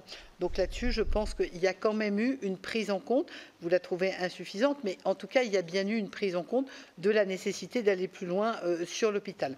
Madame Poncet-Monge, vous êtes allée très loin sur les IJSS. Monsieur Jomier en avait parlé également. On ne va pas se mentir, je ne suis pas là pour parler. Et d'abord, il n'y a pas d'IJ dans un accident mortel, malheureusement, j'ose dire. Bon, et derrière, moi, les chiffres que j'ai là, quand pour la sciatique, j'ai 13% des arrêts qui dépassent la durée recommandée de 35 jours, je ne suis pas dans un accident mortel. Je suis sur des sujets qui méritent d'être regardés. Quand pour la lombalgie commune, j'ai 71% des arrêts qui dépassent la durée recommandée de 5 jours, je pense que là aussi, il y a des sujets. Je peux aussi vous sortir les gens qui ont quand vous savez que qu'il n'y a que 72% des personnes qui sont en arrêt pour des troubles musculo-squelettiques qui ont rencontré un masseur-kinésithérapeute, on peut quand même j'ai aucune action chez les masseurs-kinésithérapeutes, mais on peut se poser la question du lien entre l'arrêt de travail d'un côté et l'efficience de la réponse en matière de soins. Donc, vous voyez, moi, j'entends complètement ce que vous dites, mais ma question, c'est les bons IJ avec la bonne réponse, et un seul souhait, c'est que le patient aille mieux et dans les meilleures conditions. Et elle n'a pas besoin de ça, mais je viens au soutien de ma collègue membre du gouvernement sur l'histoire de la reprise du travail. Parce que là-dessus, je comprends que quand il y a un accident du travail, il y ait un lien avec la médecine du travail. Mais est-ce que systématiquement, pour tout arrêt, on a besoin de... Et est-ce qu'on a besoin, surtout à chaque fois, de plus d'un mois, vous avez raison, est-ce qu'à chaque fois, on a besoin d'attendre un rendez-vous à la médecine du travail? Est-ce que dans certains cas, on ne peut pas reprendre le travail? Parce que du coup, de facto, vous augmentez vos IJ parce que la personne, elle veut bien les bosser, sauf que comme elle n'a pas eu son rendez-vous avec le médecin du travail, elle ne reprend pas. Donc, vous voyez, là, oui, c'est un problème. Et donc, ce problème, alors, vous allez me dire, vous n'avez qu'à former plus de médecins du travail. Je l'entends. Mais au-delà de ça, je pense que, vous voyez, c'est un point sur lequel on peut avancer et, je crois, aller plus loin. Bon, et concrètement, les contrôles d'IJ, vous disiez, monsieur le sénateur Jomier, que ça portait rien. Je vais vous donner la campagne 23-24. On a eu 30% de baisse des arrêts de travail sur les prescripteurs les plus atypiques qui ont eu un échange confraternel. Donc, on ne peut pas dire que ça ne marche pas. Mais non, mais l'idée, c'est qu'on puisse justement avancer. Et maintenant, je vais aller plus loin. Je vais venir sur les plateformes. Sur les plateformes, aujourd'hui, dans le PLFSS pour 25, on a mis 3 jours. Peut-être qu'il faut se réinterroger et se dire qu'un arrêt de travail, c'est suffisamment grave pour avoir un examen et donc un travail en présentiel, et que là-dessus, il faut peut-être se dire qu'il n'y a pas d'arrêt de travail quand il y a une téléconsultation. Moi, j'ai aucun problème, si on est encore là pour le PLFSS, à ce qu'on discute de ces sujets-là. Parce que vous savez très bien que, malheureusement, on a une partie de nos concitoyens qui, dès qu'on met une règle, cherche à la contourner. Donc, celui qui a que 3 jours, il peut appeler différentes plateformes pour essayer d'accumuler plusieurs fois 3 jours. Donc ça, évidemment, je suis parfaitement d'accord avec vous pour dire que ce n'est pas ce que l'on veut faire. Après, on a aussi une action vis-à-vis des entreprises. J'ai bien entendu la question. Et là-dessus, on a l'assurance maladie a déployé une action autour des entreprises qui ont ce qu'on appelle un absentéisme atypique, c'est-à-dire 25% supérieur au secteur d'activité. En 24 000 entreprises ont fait l'objet d'un accompagnement par l'assurance maladie. On a économisé 50 millions. Je ne vous dis pas que c'est énorme, mais ça n'empêche que c'est une démarche et que ça concerne l'assuré, le prescripteur, l'entreprise. Je pense qu'il faut qu'on joue sur tous les tableaux. Madame Souris, sur les hôpitaux, on a préservé le coefficient prudentiel d'une part, et d'autre part, on ne touche pas aux campagnes tarifaires, dont je rappelle que... pardon, Madame Souris, excusez-moi. On n'a également pas touché aux campagnes tarifaires, dont je rappelle qu'à la suite des discussions que nous avions eues, elles sont positives pour les établissements médico-sociaux, comme pour les établissements qui sont les établissements hospitaliers. Maintenant, sur la financiarisation, je vous invite à consulter la page 47, vous voyez, je suis précise, toujours du rapport charge des produits de la CNAM. Et vous verrez que sur la radiothérapie, on a effectivement une évolution moyenne de ratio de rentabilité qui n'est pas acceptable. On est à 27,2, je vous donne le chiffre. Je peux vous en dire autant sur la biologie, on est à 23,7. Et donc là, oui, moi je suis prête à travailler sur ce sujet. On a les chiffres, et bien ces analyses permettent d'établir une transparence sur le niveau de rentabilité, et dans un contexte de déficit important, il est normal que ces activités y participent. Et je souhaite qu'on puisse travailler, et je me réjouis que nous disposions de ces éléments parfaitement factuels qui nous permettent de travailler. Il n'y a pas d'idéologie, et il y a un rapport IGAS-IGF qui va être publié dans quelques semaines, et je pense que nous pouvons nous en inspirer pour le PLFSS. Alors, Alain Millon disait que le déficit effectivement n'est pas une fatalité, mais à nous d'organiser. Sur l'ONDAM, on a effectivement une évolution, et je pense que effectivement, plus on parlera de prévention, plus on aura capacité à apporter des réponses. Mais il n'en reste pas moins vrai qu'on a besoin que nos comptes soient tenus de façon à ce qu'on puisse effectivement apporter des réponses. Et on parlait de transport, on a évoqué les taxis. Je rappelle que les 6,3 milliards de transport doivent probablement aussi nous interroger sur le bassin de vie et la proximité que vous évoquiez, parce qu'aujourd'hui, on transporte des gens sur des sujets qui mériteraient peut-être qu'on soit plus en proximité. Ça me permet de revenir, j'ai oublié tout à l'heure, Monsieur Jomier, sur la mortalité infantile. J'ai pris la décision de sortir le registre parce que pour moi, nous avons besoin d'un élément factuel qui nous permette de regarder l'ensemble des causes. Mais comme vous, j'ai plusieurs alertes. La première, c'est notre réseau de réanimation néonatale. On a aussi un sujet, il y a 10 ans, on avait des enfants qui naissaient à 30 semaines d'aménorrhée. On est aujourd'hui à 22, 24. Je ne dis pas que c'est la responsabilité, mais on a plusieurs éléments qui doivent être regardés. Regardons l'ensemble des éléments. Vous m'aviez interrogé, Madame la sénatrice, sur ce sujet. Et moi, je pense que quelque part, le meilleur moyen, c'est quand même le registre, parce que ce registre, c'est la capacité d'avoir des éléments précis et d'apporter ensuite les réponses qui sont les plus précises possibles. Madame Le Héroux, vous avez évoqué le sujet du dossier médical partagé. Vous avez porté des mesures dans le précédent PLFSS. Je pense que, quand je dis vous, c'est le Sénat, je pense qu'il faut qu'on aille plus loin, parce qu'effectivement, nous avons là une capacité de suivi et de prévention qui me paraît tout à fait intéressante. De la même manière, on a des dépenses hétérogènes selon les accès aux soins. Et là encore, je pense qu'il y a des notions de pertinence des soins qui méritent d'être regardées. Madame la sénatrice Romani, vous avez évoqué le sujet du prix du médicament. Moi, là-dessus, je voudrais venir sur 4 éléments. Je pense que nous avons un sujet qui est un sujet de souveraineté absolument majeur. Maintenant, la question qui se pose, c'est est-ce que cette souveraineté, elle est nationale ou est-ce qu'elle est européenne? Parce qu'il faut quand même qu'on soit conscient qu'à l'échelle mondiale, la France, avec tout mon attachement à notre pays, est peut-être une notion un peu courte et que c'est probablement à l'échelle européenne que nous devons être en capacité de travailler. Le deuxième élément, c'est que je pense que nous avons à travailler dans les élaborations de prix sur les notions d'essais faits en France, sur les notions ou en Europe, de produits qui sont également des produits qui sont réalisés sur le territoire européen. Et c'est d'autant plus vrai dans le contexte international que nous connaissons, où on voit bien aujourd'hui ce qui se passe de l'autre côté de l'Atlantique. Donc vraiment, et on l'avait vu au moment du Covid, les achats de vaccins pour le Covid au niveau européen avaient permis des accès qui étaient des accès extrêmement intéressants. Après, pour aller au bout de votre question, Madame Romani, c'est le sujet du prix facial du médicament.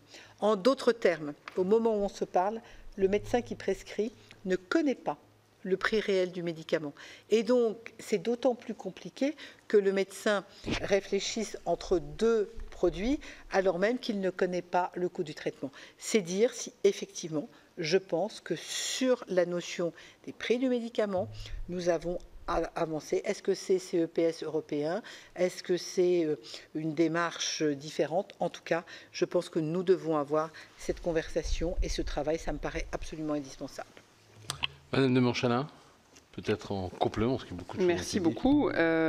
Quelques éléments. Moi, je pense, sénateur de la Guadeloupe, qui nous a dit des choses très justes.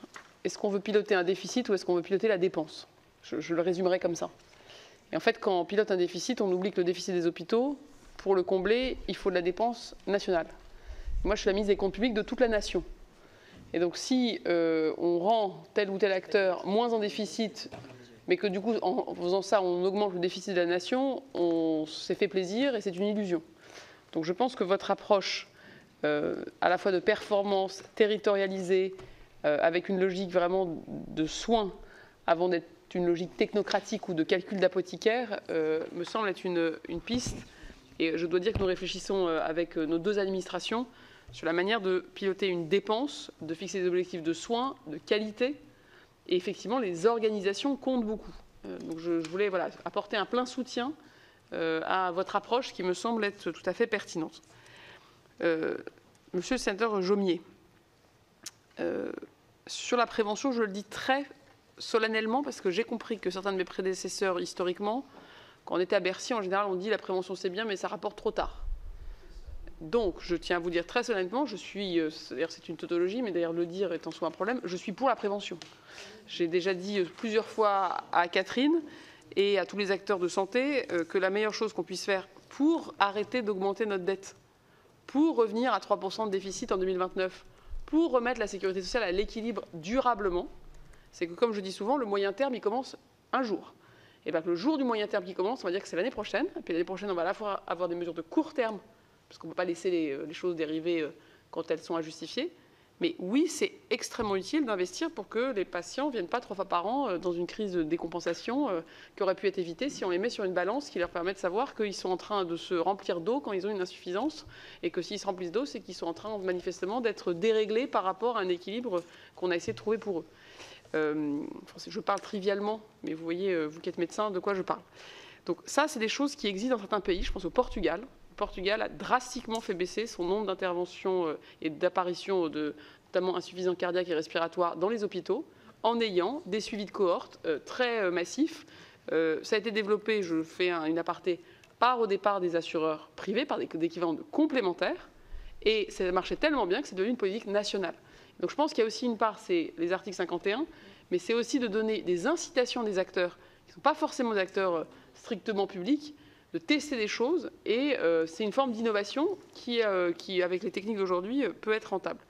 Deuxième élément que je souhaite ici verser à votre moulin, c'est qu'aujourd'hui, entre la ville et l'hôpital, le fait qu'on ait au fond 2 pilotages, et on a quasi 2 systèmes de santé, on a un qui est piloté plutôt par les ARS, et on a un qui est piloté plutôt par la CNAM. Aujourd'hui, dans ce système, la prévention, elle a du mal à prendre parce que chacun a intérêt à faire son acte. Les tarifications, les modes de rémunération n'incitent pas à cette bonne collaboration. Et du coup, on a ce débat un peu perpétuel sur qui a intérêt à la prévention. Est-ce que les médecins de ville ont intérêt à la prévention? Est-ce que les hôpitaux ont intérêt à la prévention? On parle beaucoup des intérêts des acteurs, on parle un peu moins des intérêts des patients et à la fin du système. Et ça, je pense que l'articulation ville-hôpital, plus je me penche sur le sujet, plus je pense que c'est un peu le nœud gordien à la fois de notre capacité à piloter le système, à le comprendre et à, in fine, le rendre efficace. Madame la sénatrice Poncet-Monge, les employeurs, ils ont, sur les IJ, une responsabilité très grande. À partir du 1er avril, le plafond de remboursement par la sécurité sociale est passé de 1,8 SMIC à 1,4 SMIC. La différence, c'est les employeurs. C'est-à-dire qu'on met les employeurs aussi en responsabilité de s'intéresser à leurs organisations. C'est les prévoyances, mais les prévoyances sont bien payées par quelqu'un, elles sont payées par les entreprises. Et donc ça veut dire qu'il y a un coût, et ce coût, on le rend visible. Les employeurs, par ailleurs, dans le PLFSS 2025, vous savez qu'entre la réduction des allégements généraux, les forfaits sur les actions gratuites, les forfaits sur les avantages en nature, bref, il y a quand même eu un paquet aussi de sollicitations pour qu'ils contribuent à la recette et donc aux éléments. Je vais revenir juste sur les arrêts maladie, parce que vous avez dit, tout ça, c'est le vieillissement de la population active. Bon, effectivement, mais vous avez une partie, ce qui est très intéressant, c'est que la moitié de la hausse s'explique par les 2 extrêmes de la courbe de démographie. Les personnes âgées, qui ne sont pas parfois très âgées, elles sont juste avant voilà, seniors, on va plutôt dire, bien sûr actives, c'est les plus âgés des actifs, on va les appeler comme ça pour être clair, mais c'est aussi les moins de 30 ans. Moi, j'ai devant envoyer les yeux un tableau sur le taux de recours aux indemnités journalières par bénéficiaire potentiel. En 2019, les moins de 19 ans étaient 12% à demander des IJ. Aujourd'hui, c'est 16%. Les 20-24 ans, c'était 20%. Aujourd'hui, c'est 25%. L'élément taux de recours, il doit nous interroger pour qu'on comprenne ce qui est derrière et qu'on comprenne la santé mentale. Mais quand vous voyez les chiffres qui nous sont donnés sur ce qui se passe pendant ces arrêts, est-ce qu'il y a une prise en charge? Est-ce qu'il y a un accompagnement? Est-ce qu'il se passe quelque chose à part de la médicamentation qui ne résout rien? On voit bien que là, on a un enjeu qui dépasse sur le seul arrêt maladie, et donc on voit bien que c'est un enjeu de parcours. Sur la financiarisation, c'est un point important. Je pense qu'il faut faire la part des choses entre ce qui a été, je crois, tout à fait bien pointé et rappelé par Catherine Vautrin, sur des secteurs, notamment où, par exemple, la radiothérapie, passer de la séance au forfait, c'est quand même la première chose à faire, et ce sera fait d'ici la fin de l'année 2025. Il y a les enjeux qui sont suivis par une mission d'ailleurs de l'Inspection générale des finances et de l'Inspection générale des affaires sociales, qui sera remis dans les prochaines semaines, précisément sur les éléments de transparence, de tarification et de création de rente. Mais je ne veux pas qu'on mette dans ce paquet-là une autre réalité, c'est que notre système de santé, il est pluriel. Il y a aujourd'hui des acteurs publics, il y a des acteurs non lucratifs, il y a des acteurs lucratifs. Mais les acteurs lucratifs sur la partie hospitalière permettent d'avoir, pour 30% de l'offre hospitalière, 17% des dépenses. Et ça, je veux le mettre en avant parce qu'on entend souvent parler des radiologues, de l'imagerie, etc. Cet élément-là, il faut quand même le mettre en avant parce que si, dans certaines régions, je pense par exemple à la région sud-ouest, si on se dit le but c'est que toutes ces structures deviennent des structures publiques, je ne sais pas aujourd'hui avec quel financement on couvre ces besoins. Enfin, monsieur le sénateur Millon, je n'ai effectivement pas votre antériorité, mais j'ai regardé deux choses. Entre 2010 et 2019, quand on remet la sécurité sociale dite à l'équilibre après la crise de 2010, il n'y a que 4 années. Il n'y a que 4 années où l'ONDAM est supérieur à la croissance PIB plus inflation. Toutes les autres années, on a réussi à se mettre au niveau de la croissance ou un peu en dessous, ce qui a permis de reprendre les choses. En Allemagne,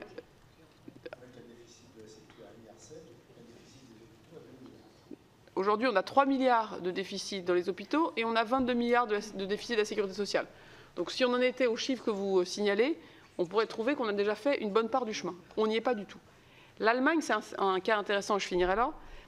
Il se trouve que j'ai eu la chance d'avoir été quelques mois, quelques années même à l'OCDE et à pouvoir du coup regarder en détail les comparaisons internationales. L'Allemagne, il faut regarder un peu en détail, le modèle est très différent du nôtre dans son financement, mais il y a une chose qui est vraie, c'est que la décentralisation par les lenders allemands conduit à une chose qui en fait est assez délétère et qui est aujourd'hui une vraie source de difficulté en Allemagne, c'est que la concurrence entre lenders aboutit à une forme de chasse au personnel soignant, à une très forte hausse des salaires, à une très forte turnover, puisqu'en fait les lenders se volent entre guillemets les patients en faisant des augmentations. Ça leur coûte plus cher, ils demandent plus de financement, ils ont une situation de finances publiques qui est meilleure que la nôtre, donc en fait ils sont à plus de 12% de PIB pour leur santé. Ils ont des résultats de santé qui dans beaucoup de domaines ne sont pas meilleurs que les nôtres et qui sont même parfois plus bas. Et vous avez une espèce de noria des personnels qui font en fait monter les enchères, les prix, et vous n'avez pas forcément une couverture médicale. Voilà. Et il se trouve par ailleurs que dans beaucoup de pathologies, l'accompagnement qui est offert en Allemagne n'a juste rien à voir avec ce qu'on fait chez nous. Donc on peut regarder ce qu'il faut apprendre des autres, ça j'en suis la première à le vouloir. Il faut aussi qu'on soit lucide. Je ne suis pas sûre que les Français aujourd'hui, et même notre République très unitaire, très égalitaire, acceptent les très grandes différences qui existent entre les lenders allemands et qui ont une forme de sous-performance. Enfin, je terminerai en vous disant une chose qui est vraiment fondamentale pour moi en tant que ministre des Comptes publics et qu'on comprenne bien l'engagement qu'est le nôtre. À la fin, ce qu'on veut, c'est que les Français qui sont des contribuables continuent de vouloir consentir à payer des charges et des impôts pour un service public qui leur rend le service qu'ils attendent et qui est à la hauteur de leurs besoins. La fierté, c'est qu'on est un des pays où l'espérance de vie en bonne santé est le plus élevé du monde. Et ça, c'est une bonne nouvelle. La difficulté, c'est que les Français ne comprennent pas comment c'est financé, ne comprennent pas où sont les coûts, ne comprennent pas quel est l'investissement collectif qu'on fait pour nous tous. Et je pense que l'enjeu de la transparence, qui a été largement évoqué par Catherine Vautrin, est clé. Tant qu'on ne comprendra pas combien collectivement on investit les uns pour les autres, je pense qu'on se met en difficulté pour défendre un système qui a quand même beaucoup de vertus. Merci beaucoup. Merci beaucoup, merci pour toutes ces précisions, merci les uns et les autres pour votre présence. Et puis je crois qu'on va demander à ce que la clim soit réinstallée, mais à partir de là, on est prêt à changer de salle de commission.